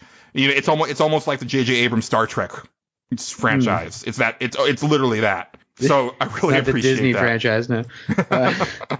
But actually, now that you mentioned Raiden, that's one character that I don't play as anymore, but I used to play as a lot, like back in MK2 days, because I thought his lightning aspects were like so cool and overpowered. Obviously, he's like Zeus and stuff, but for some reason he's just been around so much, and there's other people like Scorpion or Sub-Zero I tend to more in terms of classic characters that I never go back to Raiden because of. But in the single player mode, you have to play as him for a little while, and man, his moves in this version are so fun to use. So I would definitely say don't sleep on Raiden. Yeah, or Raiden.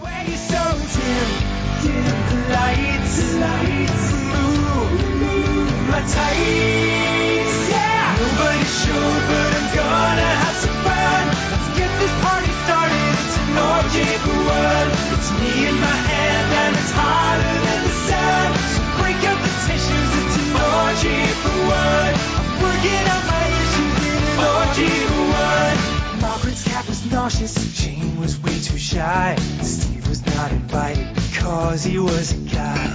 There was parasailing, Brooke said she was in space, but it doesn't matter cause I'm rounding second base all through. Yeah, and you know, one thing that I wanted to say, and I've been struggling with this for years, and it's that I've always had issues with the way Mortal Kombat feels, even going back to like Mortal Kombat 1, but I feel like Mortal Kombat 1 through 3, they felt weird because they were doing the digitized graphics with the actors, so that's the reason why it felt a little weird. But then with the PS2 games on, there was something about them that I couldn't put my finger on. I couldn't articulate why I didn't like the way they felt, and it had to do with animation. But I came across this YouTube channel just recently called Sugar Punch Design Works, and they've got a whole bunch of different series on there, but the one that I really like is ABI Tutorials, and this guy is like an animation dude. And he kind of breaks down fighting game animations and why they're good and why they're bad. And he's been focusing on Injustice 2 recently and just kind of taking it character by character, saying, this is why this is not good. You know, and he's not saying the game is bad. He's just saying, like, the one that I watched today was really cool because he broke down the Flash and he was like, why does the fastest man alive feel so slow? And then he gives you these really good examples of like, you know, here's games and other fighting games that feel fast. And then here's the Flash who feels slow. Why does he feel slow? And he breaks down like certain moves and animations, and it's not all negative. He's like, this one looks really good. They should do this, but then he's like, this other thing is almost there, but they need to do X, Y, and Z to make it look better. And then other things he's like, this is just straight up bad. But a lot of his like is legacy, NetherRealm / you know, Midway problems that they've always had, and it's really interesting, and he'll talk about like the windmill punching, or the fact that they kind of like don't pick their feet up off of the ground when they do certain moves, or they don't bend their legs when they kick and stuff like that. And it's like, yeah, that is the problem that I have with these games, but I could never articulate it properly, and this does it so well, and I highly recommend it. He's one of those, it's a smaller YouTube channel, they've only got like 10,000 subscribers. So definitely check them out. If you like fighting games, if you're into animation, you know, if you're looking at like how to make video games, even though he's not a video game designer, you know, the way he breaks down animation for video games is really cool. So I highly recommend, you know, giving them a look. They're also pretty funny, but the games are still fun to play. Don't get me wrong. Like that, you kind of have a problem with the input lag probably compared to Street Fighter games, which are almost instant input and they're very unforgiving, but I kind of like the Mortal Kombat way now that I've played it a little bit more, and at least in the more current version, I feel like it has more room for error in a lot of ways, and maybe the combos aren't as good, especially in a game like Tekken where you get like 10 to 12 ones easily, but you can get like 4 and 5 hit combos if you play for like a month or so pretty regularly. Yeah, and I didn't have problems with the way Mortal Kombat played until 9. 9 was the one where I was like, where I noticed that input lag, and I could never adjust to it. They also changed the way some moves work. Liu Kang, right? Liu Kang has had the same moves in every game, and the way that you do them, and all of a sudden they changed them, and I was like, I don't. Up is down, left is right. Like, I don't even know what's going on anymore. So I had a lot of problems with it. I mean, the game. Is he like a charge character? I don't usually play as him. Well, no, but like I think his fireball was always like forward high punch or forward low punch, and then I think in Mortal Kombat 9 all of a sudden it was like back forward. And I think his kick was the same thing, and I was like, and Scorpion's spear, it was always back low punch, and then all of a sudden it was some other thing. I think it was either a circular motion, or it was forward, or it was back forward, or forward back, and it was like, wait, why would you change that? There's no reason to change that. Yeah, honestly didn't even know I was playing as Scorpion in the single player until like the third battle or something, because he's like not dead yet, or like he doesn't look like Scorpion. He's like, well, I don't know what the story is there. What's going on with Scorpion? Because like he's a normal person. Yeah, in this version of the story, wherever they are, and it makes sense that it's a prequel compared to a lot of them, because he's not like a skeleton. He's a real person. Yeah. And it's like he's master something or other, and I don't know where that was going, but like I know it was something to do with Sub-Zero. Yeah, because I mean, Sub-Zero is part of the Lin Kuei, and then I forget what clan Scorpion's from, but they're like warring clans. It's like the White something or other. Yeah, they might be White Lotus. White Lotus. Yeah, you get to pick as one of the clans if you're in Mortal Kombat, and as like the clans, like you have this meta game for you have to like play it more often than the other clans, and you get like extra coins per week or per month or something based on who completes the most objectives. So it's a pretty cool meta game, but the story between the Lin Kuei and honestly everything else in Mortal Kombat XL is what I really took away more than anything. It's interesting because you think they're really bad, but they kind of like find a way to redeem themselves, and that's like the story of any hero, really, right? Yeah, and I love the Mortal Kombat lore, and they had tried to branch out into other games, and they failed twice, but then they succeeded once, and I really wish that they had taken that formula and kept going, because Mortal Kombat Shaolin Knights on PlayStation 2 and original Xbox is a phenomenal beat-em-up. It's really great, and there was a rumor that they were going to be... Well, no, there was plans to do a sequel with Scorpion and Sub-Zero, and I wish they had done that. And there was even rumors a couple years ago about them doing an HD re-release of it, and I will buy that up immediately, because that game is so good. It's a fun, like, local co-op game. It still has fatalities. They've got all of their moves. They've got environmental fatalities and stuff like that. But it's also just a really good, very fast-paced beat 'em up. Like literally, like, if you ever were trying to figure out what the evolution of the beat 'em up was after the 16-bit days, it's Mortal Kombat Shaolin Monks. Straight up, it's that good. It's I love it. Like Shaq Fu level? No, Patrick. Just trying to test me now. Yep. It's Michael Jordan Chaos in the Windy City good. That's what I'm talking about. Yes. Well, we're actually trying to make the show more manageable, so we should move on soon.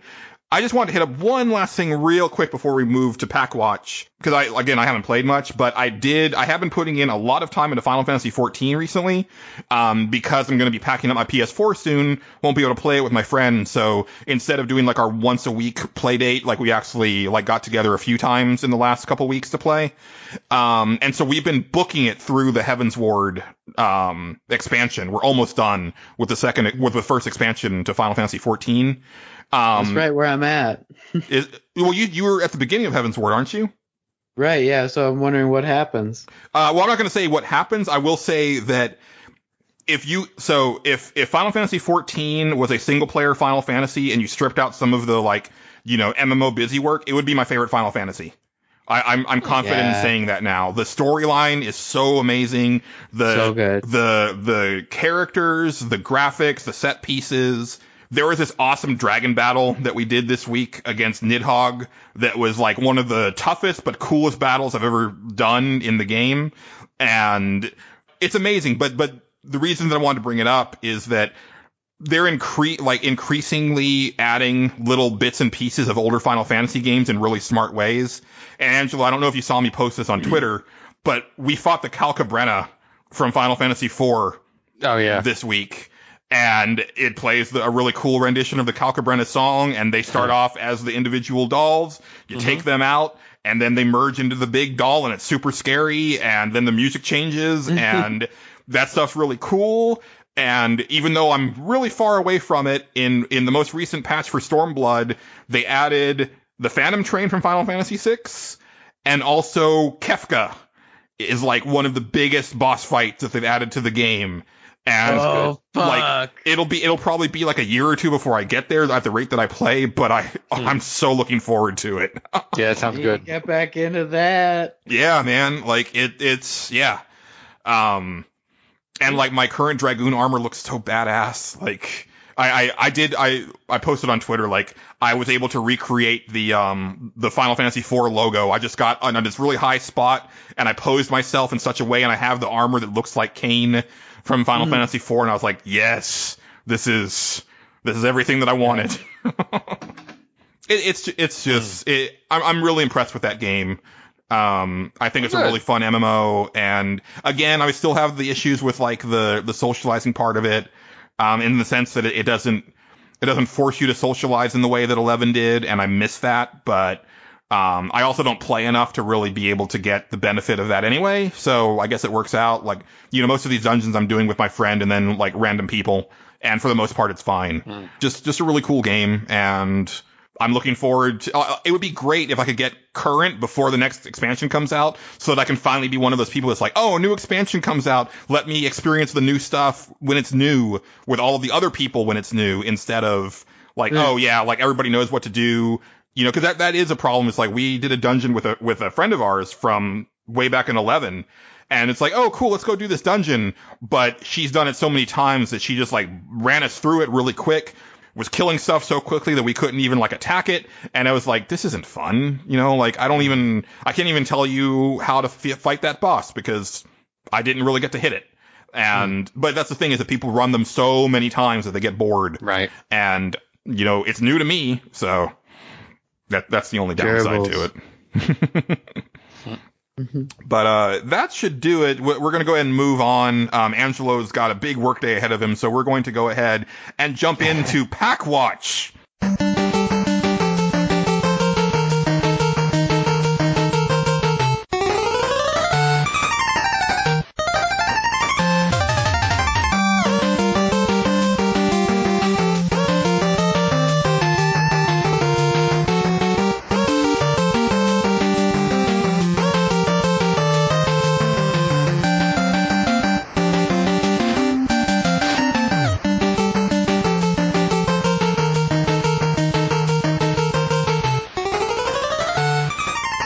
This episode's PAK Watch is a game. So here's the thing: is like, when we started PAK Watch, we each picked a bunch of games. We picked 50 games, and then we kind of figure out which of the 50 game or which of the 150 games all three of us had played, right? And I remember this one being one of my picks, Megaman 4, and I picked it for a very specific reason. It's the first video game that I bought with my own money. I saved up a really long ass time with my allowance money. I think I probably did some extra chores too to get the money faster.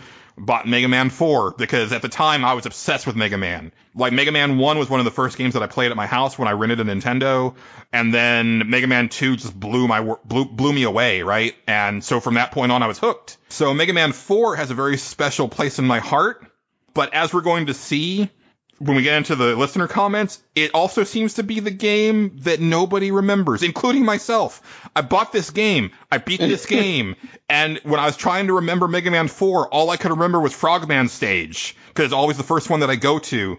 Yeah. And like, Toadman. Oh yeah, Toadman. See, I can remember the names, and like, I didn't remember the music. Toads are different than frogs. Hashtag know that. I didn't remember the music. I didn't remember anything about this game. And it's so weird because like I still own the copy that I bought. Like that is the copy of Mega Man 4 that I have is the copy that I bought as a kid, when I was 12. Okay. Yeah. So about the music though, before we dig into it, like are some of those songs very close to like popular songs I've heard before or classic songs? Because there were two that like had very, very distinct melodies, and I couldn't put my place on it, but I thought they were like classical or like new versions of classical songs in 8-bit form. Do you know what I'm talking about? I don't, because like I said, I don't remember the soundtrack, but this was in that time frame where sampling wasn't really a thing.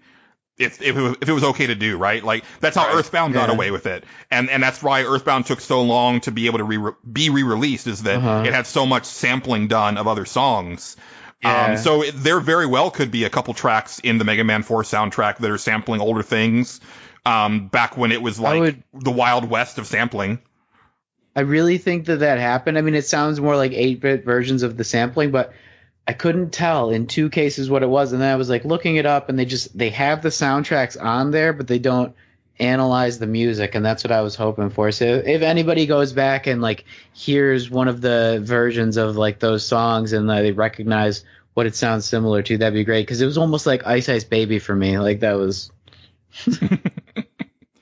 Well, I have something to ask Angelo, but before I do that, I already forgot how to do the format. It's only the second episode.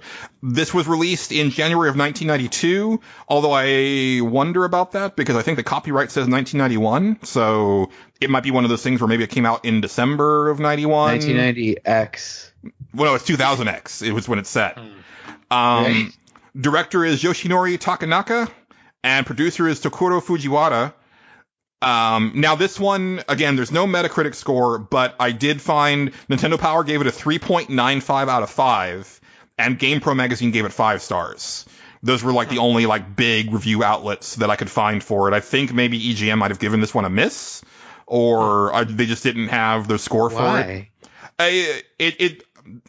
They may have reviewed it. I just didn't find a review or a score for it. They couldn't beat it. But it's so hard. So one of the reasons that I picked this one is because this is the game that.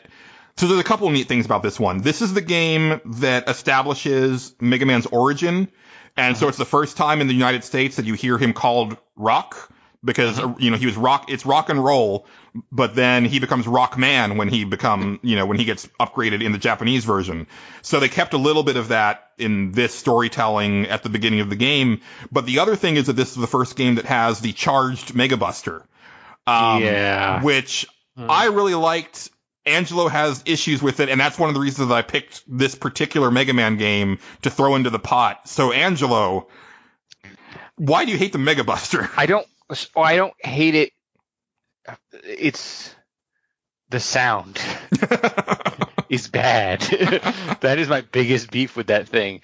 Is it just like, I have to play this whole game with it making this screeching sound. And it also cuts up half the soundtrack when it does that. But the other thing is it didn't feel like the game was balanced well around it. And other people have pointed this out before too. It felt like if you use the M-Buster, the game was too easy in a sense. Not the platforming aspects of it or other parts of it, but just the whole level traversal enemy encounters, like your popcorn enemies, were just too easy.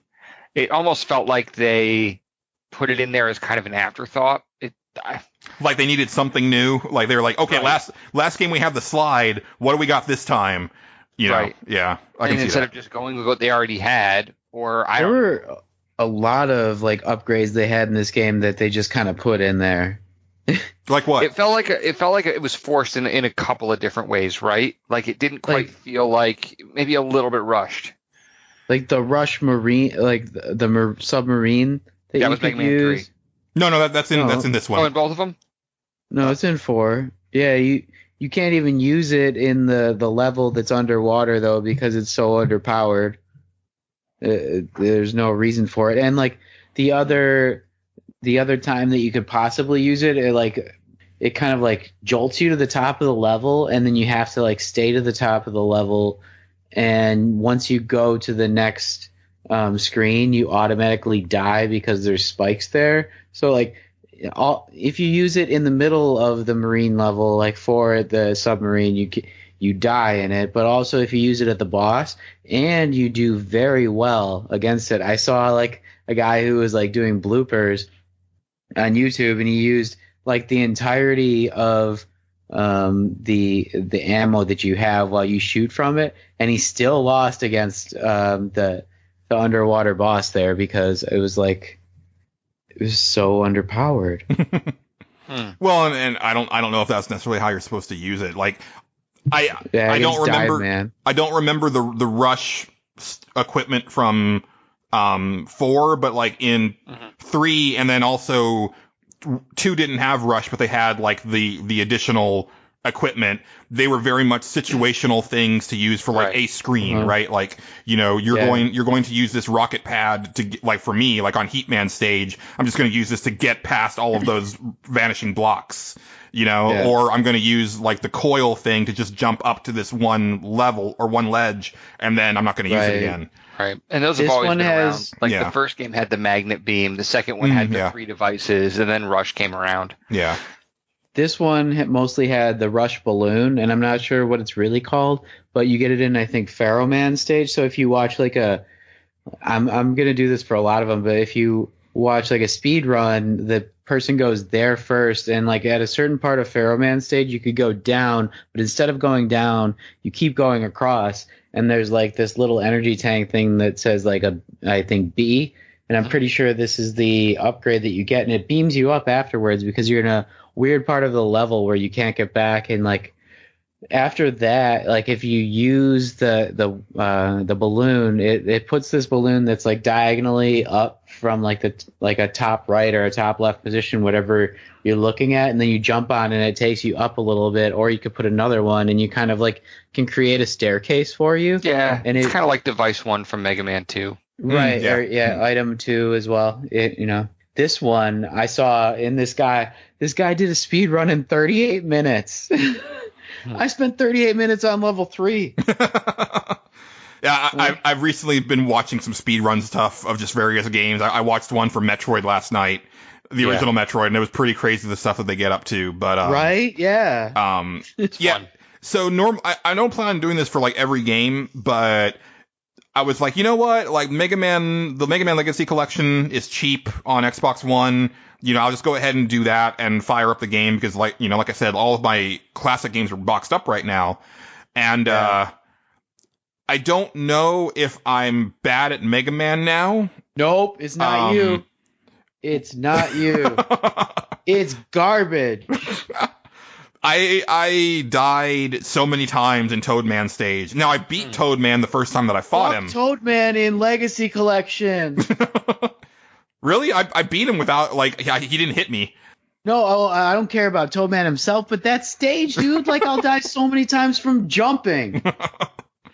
That's not how Mega Man was supposed to be. It wasn't supposed to be that hard, but, like, literally, I know there's a game called Dive Kick, but I was dive jumping. Like, sometimes I was jumping up, and it would smack me down and just kill me. Like, because there was... Yeah, the waterfalls push you down when you jump into them. It's not just that, though. Like, there's like this weird kind of lag that when you jump sometimes there's a frame that doesn't happen, and instead of going up, you start diving to the side in a diagonal direction for no reason, and you fall into the abyss. And I had to restart 3 times that way.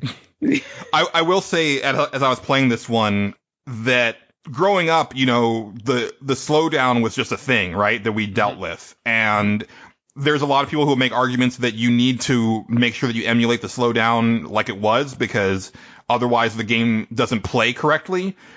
I think that's people just like trying to be nostalgic, because I'm at a point like this. Well, no, it was, but I'm at a point where I don't need slowdown. You know what I mean? Right. Like, there's so many platformers that have come since that are so perfect that it's hard to go back to these games. But then, Patrick, I'm wondering, because I've noticed this in the past, and I don't know, like, I would have to go back to my Nintendo, but I remember playing Mega Man Anniversary Collection for my PlayStation 2 and playing Mega Man 2, a game that I was very good at, and getting my ass kicked constantly in that game.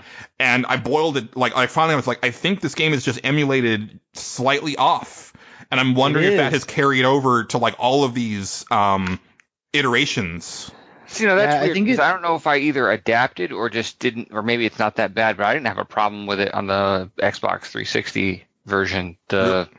Yeah, I would try the Legacy Collection on the PS4 because, man, I've not, like, even for Mega Man 2 when we talked about it recently, I was able to get to Wily in less than a half hour. It was very easy, but, like, for Mega Man 4, I couldn't get past the third stage just because, like, there was ways that I was trying to jump and it, like, literally wouldn't let me sometimes because either I would, like, jump and it would just, like, fall down, or not even have the characters that I was on. There's, like, grasshoppers in Brightman stage that, like, it wouldn't even jump the right way because of going past a frame and not knowing where the grasshoppers are supposed to go for some reason. And it kind of, like, blinks even.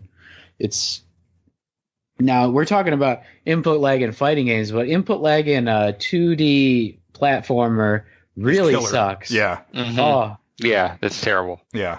And again, I mean, it's something that we just, it was just part of life when we were kids, but now it's like, I've experienced, where this genre went, so it's hard to go back.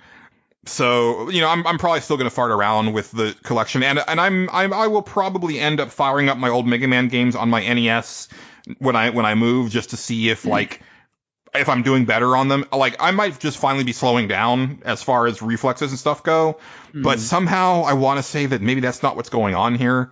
We'll see. Not at all. Like, I felt way better in other games, even, like, on this collection, but this game has a tough bunch of levels, especially things like Skullman and Ringman. Oh man, Ringman's fine once you know how to do it. Skullman can be a little tricky, but Ringman's, like, power up is great for the rest of the game too. But those things, like, if you don't know how to do them at first, it's so hard, especially if you don't. Like, I watched the guy who was playing it on the original system, and Mega Man doesn't really blink like that, and the way that it happens now, it's just, you need that time, because if you don't jump on the very edge in, like, a Mega Man platform, you're going to die from a normal jump, and you only get 2 jumps like that before you have to do another continue, and that's really disheartening when yeah. Well, I didn't find a lot of really fun tidbits for this game. It's kind of funny, like, if you go on YouTube to, like you're just going to find speed runs and soundtracks. I didn't find anybody, like, doing any type of deep dive on this game. But one thing that I thought was really interesting is this was the first game where they, like, this in Japan, they did a design contest for the Robot Masters. And tell too. Wow. all 8 Robot Masters in Mega Man 4 were submissions that won contests. I know that they had done that. I don't know if it's 5 or 6, but they did this contest in Nintendo Power in America. But I think they only did it for, like, 1 Robot Master. I don't think it was all 8. So I wasn't aware that Japan, like, basically the fans created the entire slate of bosses. But apparently, according to one of the designers, they were satisfied with so many of the designs that they barely changed them. And they liked Skullman so much that they scrapped an entire level so that they could, like, build it around that character. You gotta wonder, with all those submissions, why somebody like Dustman makes the cut. Right? For real. But, when you think about it, it's like power up. Like, the fact that, like, the dust weapon is what beats Skullman. It's like there's a nice little logic there. Like, oh yeah, that would destroy bones. There is, just like Toadman's Rain Dance beats Brightman, which is electricity. Yeah, so. There's some of that, but then there's, like, why does Ringman beat Dustman? Sure, yeah. why? Ring dust. Maybe just like jamming the vacuum cleaner with pieces of metal. I don't know. Well, but I think by this point I think Mega Man 4 is definitely a good case for them starting to run out of steam, because if Mega Man 4 is the game, I was thinking about Mega Man 4 in Doctor Who terms, and some listeners will get this, but Mega Man 4 seems to be the Silence of the Mega Man franchise. And if you know Doctor Who, the Silence is a race of aliens that you forget about the instant you turn around and don't see them anymore, which makes them extremely deadly. But that's what this seems to be. It's like this game seems to fall out of people's brains like immediately. But then 5 and 6, I barely know anything about either. Like, people seem to really stick to 1, 2, and 3, and really 2 and 3. Yeah. I think that was like we just like had enough money to get 1 or 2 games, and then we weren't going to get like another iteration on the same game at that point. We still wanted to branch out and find new things. Like there's great levels in Mega Man 4, some that are better, way better than like 2 and 3. Like I really like the architecture of the Pharaoh Man level, how you have to go underneath the quicksand and kind of like dive your way past enemies in order to do it efficiently. Mm-hmm. But like those things I hadn't seen in a lot of other levels. On the same vein, I wouldn't have thought that way at the time, and I know as a kid I got really frustrated with that, and I don't even know if I beat that level, but like you need to use Pharaoh Man's weapon in order to have a chance at a lot of the later boss battles, and I didn't even know how to use that unless I should have read the manual, because it tells you. That was a unique weapon too, because when you charged it, it was a chargeable boss weapon, but when you charged it, instead of you just like flickering, the ball actually hovered over your head, and you could actually use that to smack into other enemies. Like, they had some good ideas. Yeah, in the manual, though, like on the winner's edge, it's at number 1. To summon the full power of the Pharaoh shot, hold down B. Tells you you're going to want to do this. Like, I was such a kid. I should have read. But, I don't want to get into 5 too much, but I think 5, as far as just, there's some things in that game that I didn't know an NES could do. And I'm not sure, because I'm playing the Anniversary Collection, I'm not sure if there was like massive slowdown or something. There probably was. But like there's levels of like multiple levels of parallax and stuff going on, and it's just like, holy crap. Right. It happens in the Legacy Collection too. One thing I do want to say before, I've had this idea, I need to get it off my head. But like, the cool thing about Mega Man 4 is that it's not Dr. Wily anymore. It's Dr. Cossacks. But it's Dr. Wily.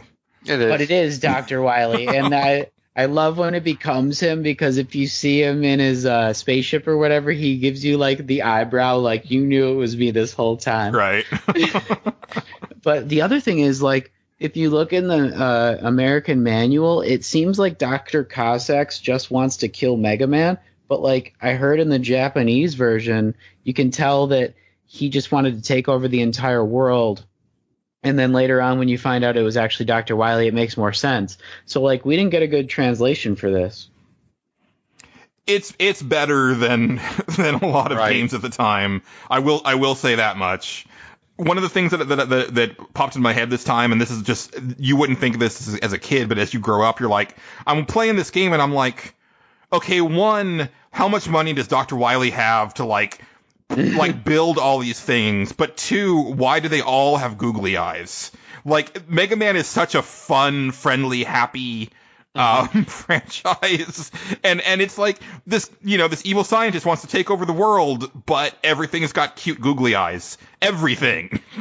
Even their destructive forces, like once you kill or explode Dr. Wily's asylum or whatever, there's the plume cloud for the first time, which apparently is like used in a lot of Mega Man afterwards, but it's like a trope that started in Mega Man 4, which I think is a really funny thing, because if you watch it, like at the very end, it's like a purple cloud that looks like Hiroshima or something like that. It's like a nuclear bomb, but they make it so cute, and it's overused since then, but this is where it started.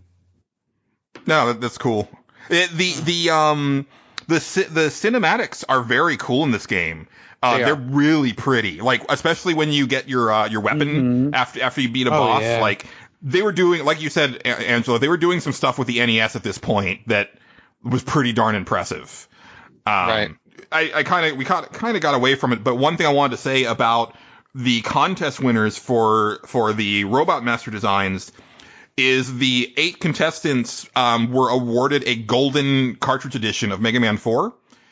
And sure enough, like, there are very rare, very expensive cartridges. Sure. I looked them up. They're actually not going for as much as I would think they would, considering there's literally only 8 of them. But there was one that was sold a few years ago that went for about $4,000. I kind of thought that it would have been nearer to 10. But you better believe that it's in the next few years it's going to get up there because, that besides like stadium events and what is it, like those gold cartridges from like the Nintendo World Champions. There. Yeah. Like that's, there's 8 of them. And I would wager that there maybe not even all 8 of them remain. Because, you got to think that there were probably a lot of kids or like teenagers that submitted those. They grew up, became salarymen and women or whatever, and probably those games went in a box somewhere or got thrown out because like the aftermarket in Japan wasn't really a thing for a long time, or it just found its way into a shop somewhere, and who knows. That's a really interesting thing to me. I wonder, I'd have to look up what the winners of the Nintendo Power contest got. I bet it was literally just like, hey, your character's in the game, like, and maybe they got a copy of the game, but it wouldn't have been a gold cartridge or anything like that. Right. Yeah. I mean, I had a lot of good times with this game because similar to you, I think it was the first NES I had bought Game Boy games before with my own money. If I remember correctly, they were cheaper.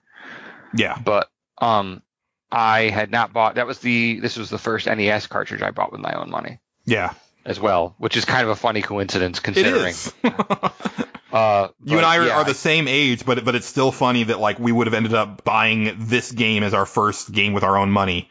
Yeah. Well, we had played the other ones, and it was like, oh, here's the new one. And I remember, I think I remember telling you this, that I remember they used to have those kiosks in toy stores and whatnot, where you could go up and they had this whole row of buttons. And you could push a button, and it would do. And I don't think it was a play choice thing, but it would play like a demo of the game on the screen. Like it was basically just selecting demo videos to watch. Mm-hmm. I don't know if it had anything playable, but I probably pressed the Mega Man 4 one maybe a dozen times. Yeah, I was obsessed with Mega Man at this time in my life. It was very cool. Yeah. And honestly, like I remembered. So I don't know if I told this story on the podcast, but like, my dad hates fat people. And I mean, I'm still fat, but I was a fatter kid. And so the deal for me to get my Nintendo was that I had to go out walking so many times a week for so many months. Yep. And I thought that I did it. That's a good Fitbit reward. Well, I thought that I did it. Like when he finally bought my Nintendo, he said, well, you didn't really do what I told you to do, but I'm getting it for you anyway. And that made me feel really shitty. Like, wait, so I thought that I was doing good, but apparently I didn't do good. But I remember as a kid, like, being like, I'm going to get Mega Man 2 and 3 when I get my Nintendo. I'm getting Mega Man 2 and 3. And that didn't happen. I ended up getting Metroid because it was cheap. I think it was like, by that point, it was like almost half the price of your regular Nintendo game. And that was the thing. I mean, we didn't have a lot of money, so. Right. And Nintendo didn't do that often either. Yeah. And then I think my dad bought Tetris because he liked it on the Game Boy. So I ended up getting 2 games, technically, but really Metroid was my game. Tetris was his, but still, dude, I feel your spite. I would have been like, bitch, prove it. Yeah. But the point is that like the whole time that I'm doing this walking, I'm like, I'm getting Mega Man 2 and 3. I'm getting Mega Man 2 and 3. One last thing before we get into listener comments that I thought was funny is that I remembered the charged up Mega Buster in this game being the big ball, and lo and behold, it's actually like what would become like the stage 2 charge beam later on. And I was like, wait, what's this rinky dinky Mega Buster charge? Like I remember it being this big blue ball, and it was like, oh, that's later. That's way later. Right. So I thought that was kind of interesting. Yeah, it's just a bigger version of the regular shot. Yeah. I don't think it became the big blue ball until X. Maybe that's what I'm thinking of, because I've played X way more than 4, 5, and 6. I've played the hell out of X. X is great, but I think that was more regularly available. Also, I got it on PC, so like it had like a Marshalls for very cheap. So I think that it was just like way out there, and everybody could get it. Maybe it was supposed to be like a reimagining of the original Mega Man anyway, like let's reboot this or something. But what I do want to say about that Mega Man is, I think if you play this version with an arcade stick instead of the Mega Buster, what's even more overpowered is if you double tap, and if you play like on an arcade stick like I was doing in the past 2 weeks, square and triangle are both on the top, and you can hit with your index and your middle finger back to back, and it shoots them 2 quick shots really fast, and you can actually kill things faster that way than if you charge up. Yeah. And that's one other thing that I was thinking of as I was playing Mega Man 4 today, was that there were just certain little things that we learned that weren't necessarily parts of the game, Yeah. The Nintendo didn't have pressure-sensitive buttons, but, if you barely tap the jump button, he barely jumps. And, so I will use that to great effect to, just barely leave the ground and then shoot. And I'll do this feathering thing where I'm, basically tapping both the jump and the fire buttons, in an alternating fashion, and just doing, massive damage to things. Right. And that's also how I take care of, the little hard hat guys, because they're usually on a raised platform. So it's how about the big hard hat boss in this game? Oh, that was good too. Yeah. Yeah. Is this the one that has the giant guts man, or is that Mega Man? That's Mega Man 2, isn't it? For the Wily boss. Okay. Mm-hmm. Yeah. Mm-hmm. I think that's about all I've got to say about Mega Man 4 before we move on. You guys have any closing comments on it? I liked it. Yeah. I still like it. It's, I don't know why people kind of trash it. I mean, the Charge Buster, the M Buster has its faults. We kind of went over them a bit, but it's definitely a good Mega Man game. Play it. Yeah. I think it's pretty unforgiving if you've beaten other Mega Man games, earlier ones. It's definitely a test of your skill, especially if you don't look at what you're supposed to do. Now, I think the repeat stages in 3 are harder than any of the levels in 4. What do you mean by repeat stages? Right. With the ghosts? Wait. Yeah. Yeah, the ghosts. They're way harder. Yeah. Than anything in 4, in my opinion. Yeah, those are pretty rough. Okay. And that if everybody remember or doesn't remember, that's where the bosses of those levels are these large robot masters. They're all the same, but you see the ghosts of the bosses from Mega Man 2 kind of inhabit them. They go into them. They have those abilities. So you have one with Quickman's boomerangs and one that does Flashman's time stop and stuff like that. They're really tough. But the levels that they are in are also very tough. They are wrecked versions of previous levels that you've beaten, and they're usually way harder. And there's 2 bosses in them now. Yeah. Well, that's cool. That's cool, just from an architectural standpoint. Yeah, it's a good reuse of assets without it feeling cheap. Yeah, exactly. I have that book of Mega Man stuff that I've read. I haven't read it cover to cover read it, but if my memory serves, they were originally going to do repeat versions of all of the levels. This isn't a Mega Man 3 show, but why not? We're here. And you're going to have one boss in each one, and they just didn't. They either ran out of time or didn't have the space on the cartridge or something. I think they ran out of time, they had to get it out the door, so they just did 4 levels instead. Yeah.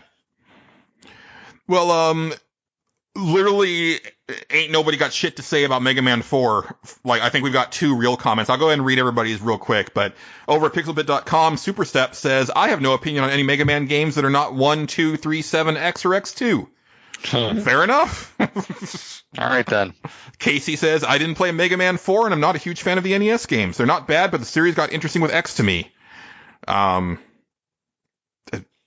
That makes me tremble with rage, but Mega Man X is one of the best Mega Man games. Yeah, but he's also, he might have just that the NES is not his console. You know what I mean? It's not. Yeah, that too. Yeah, it's before his time.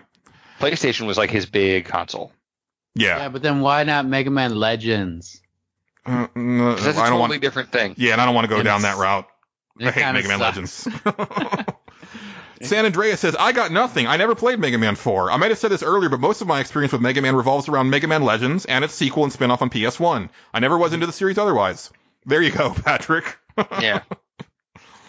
There's a reason why. X-Rian says, unfortunately, my main pre-X series Mega Man experience ends at 3. I'm sure I played it since I owned the Mega Man collection on GameCube, but I have no recollection of it.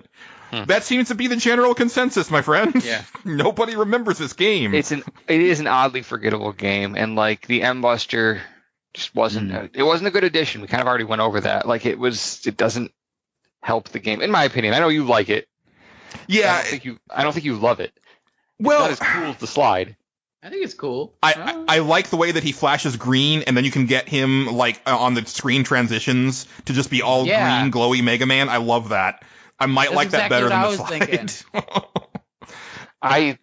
This reminds me of something, and I swear everybody did this. When you got a star in the original Super Mario Brothers, you would pause it to just get like the weird color palettes on Mario. Oh yeah, just over and over again. Yep. Yeah, absolutely. You get some like weird, like there's like a black and gold one. It's like kind of weird looking. Yeah. Tyrone has a longer comment. Let's see. Even though I don't think that he played Mega Man 4, let me see. He says, I would like to take this time to express my adoration of Dr. Wily. This man has had the same plan for 3 games at this point, and he still has not learned that it's a bad plan. He just keeps making 8 randomly themed robots and expecting it to work. I just admire that level of persistence. Oh, that last bash didn't work? Fuck it, make a skeleton robot. We'll call him Skullman, and I don't know, skeleton robot. What else do you need? Never change, Dr. Wily. Never change. As always, Tyrone coming in with the fun comment, even. Yeah. But from the spaceship with the eyes. Let's see. Over at Twitter, JD on Twitter at a myth known as JD says, so my experience with the classic Mega Man games goes to the Mega Man collection on GameCube. I managed to beat 1, 2, and almost beat 3, and then fizzled out due to 3's endgame, which was pretty hard from what I remember. I started 4, but didn't get too far. It had some cool stuff, though. It had some cool stuff, but having played a lot of Mega Man at the time, I just burned out and never really got back into it. I did, however, recognize the inspiration for bosses that made their way into the Battle Network series. Toadman, Pharaoh Man, Drill Man, Dive Man are all apparently in Battle Network. Which Drill Man was the one I forgot about. I like to pretend that Battle Network... That power-up sucks. I'd like to pretend that Battle Network doesn't exist. Yeah, I don't even really know what that is. That it's like the Pokemon style RPG on the GB. Okay. Our fellow Pixelbit writer Jamie Alston sent us a DM and says, I didn't get to play Mega Man 4 until the Anniversary Collection 2005. Personally, I think this is where Capcom started to stretch the idea of the Robot Master concepts. Charge Man, Toad Man, Pharaoh Man. Anyway, it was nice to see that they at least tried to fool the player into thinking that Dr. Cossack was a villain instead of Wily. At least they put more effort into the idea than they later did with Mr. X and Mega Man 6. He says, P.S. Charge Man was 5. Was Charge Man 5? Okay. He's the train. Okay. See, that's the thing. Like, yeah, I know. Like the post 3 games, people just like mash them together. I think 5 has more memorable bosses. If we're gonna be totally honest, like if you ignore, Skullman's pretty memorable because skulls are awesome. But but like Toadman's so easy. If you say 5, I immediately think of Charge Man, Gravity Man. It had some. Oh, I think Turbo Man was that one. Which one was Centaur Man? That's 6. Okay, I don't think I've actually played 6. It had the really bad ones. It had Tomahawk Man and what was the Japanese one? I thought they just Yamato Man. Yeah, that one. Yeah, okay. Jamie says, P.S. I love that stage select music in Mega Man 4. And then we got a lot of good Mega Man 4 music. There is. It's got a really good soundtrack. It does. Unfortunately, the M-Buster makes it all sound like crap while you're playing. It does. Yeah, but there's a couple places on YouTube, though, you could just go to the soundtrack and no one's going to put that M-Buster in between. Oh, sure, I have. They're great. Yeah. I think 5 has a really, really good soundtrack, though. I think 5 has one of the better of probably has the best of the late game soundtracks. Well, last comment comes to us on Twitter in a DM from Matt Jorgensen at Velvet Reaver, and he says, I ordered a copy of the Mega Man Legacy Collection the same day as this was announced so I could experience the game with fresh eyes. I was actually surprised at how much fun I had. Before I knew what was happening, I had played through Toadman, Brightman, and Pharaoh Man, thanks to the helpful FAQ I found and the neat cheat sheet that came with my copy of Mega Man Legends. Mega Man Legacy, I guess. What largely struck me was how hard it felt at first and how quickly the game forces you to learn to adapt. I'm almost positive child/teenage Matt would have hated this, but adult Matt really enjoys the savage simplicity of the game. He says, I'm really looking forward to finishing Mega Man 4 and to play along with the future entries as much as possible. I almost feel bad about making Matt buy a lot of extra games, but he's also kind of a collector, so we're probably just helping him out in the long run. We're not enablers. Well, for some people we are. That is it for this edition of PAK WATCH, which means that it is time to select the next game. And I'm so happy, guys. And what are we taking it out of, Julian? Like, it is so funny that last episode we pulled Mega Man 4 out of the mason jar of destiny, because now I have the actual receptacle for the PAK WATCH entries, which is the Mega Buster of Destiny, which I posted on the NWP Twitter, but I'll probably put it in the artwork for this episode as well. So I am now opening the Mega Buster of Destiny, and it is time to select the next game. Hopefully it's not an NES game. I don't want people to think we're only doing NES. Right. There's a lot of different stuff in here. There's even some PC stuff, if I remember correctly. So It'd be another Mega Man game. I don't know if we have more than one Mega Man game in here. We might have one more. I don't know. We may. It might be like 3 or something. X. Or X. Alrighty. The next game for PAK WATCH is Dishonored. Look forward to that. Oh, and I feel like we just talked about this game. Yeah, well, we'll talk about it some more. And also, I forgot, again, this is a new feature. If you guys are interested in obtaining Mega Man 4 to play, if you want to collect it for the NES, you're going to find it for about $30 on eBay. You can also find it as part of the Mega Man Anniversary Collection, which a lot of listeners talked about. You can get that on GameCube, PlayStation 2, and original Xbox. It's going to run you about $15. Don't get the GameCube version if you can avoid it, because I think that's the one where they switch the buttons on accident. You're right. Yeah. Yep. People are really mad about that. Mm-hmm. If you're into importing stuff, they released the game on PlayStation 1 in Japan. And I used to own all 6 of these. And the reason I owned them is because back at the time, like, the idea of playing older games was still a very new concept. And the artwork was fantastic, and it had like a bunch of special features in there, but we'll get to it a little later. You can get all of that stuff in a much cheaper package now, but if you want the import version, it's going to cost you about $30. You can also find it on Wii U Virtual Console and 3DS Virtual Console for $4.99. And probably the cheapest and best way to get it right now is that Mega Man Legacy Collection. That's on PlayStation 4, Xbox One, Nintendo Switch, 3DS, and PC. Run you about $20. I got it for $15 on Xbox One yesterday. So if you're looking to try that game out, those are the ways to do it. But now we are looking forward to Dishonored for the next episode. Angelo, remind us what we're doing for the stage select. Right. We want to know any games that grew on you over time, that you played the first time, hated them, and then came back to them at a significantly later date and actually really liked them. Dance Dance Revolution. That is not one for me. And again, we're also going to be talking about Dishonored in the PAK WATCH. So if you want to make contributions to either of those segments or both of those segments, you can hit us up on pixelbit.com in the show thread for episode 130. Or you can go to our Twitter at NWPcast and either send us a tweet or a DM. Again, we're going to want all of those submissions by 7:30 Central Time on March 22nd. And think that's going to do it. You can find all of us on Twitter individually. Patrick? At some boss. Angelo? I'm at a roguish ham. You can find me at Julian_Titus. Hey, maybe tell your friends about us. Maybe throw us a review if you like us enough. We could use some of those. We haven't had any new iTunes reviews in 2018, so we could use some of those. I don't ask often, but it's important. So that's going to do it. Thank you all for listening. For myself, Patrick, and Angelo, keep it pantsless, Internet. Goodbye. Do it for the love of the cast.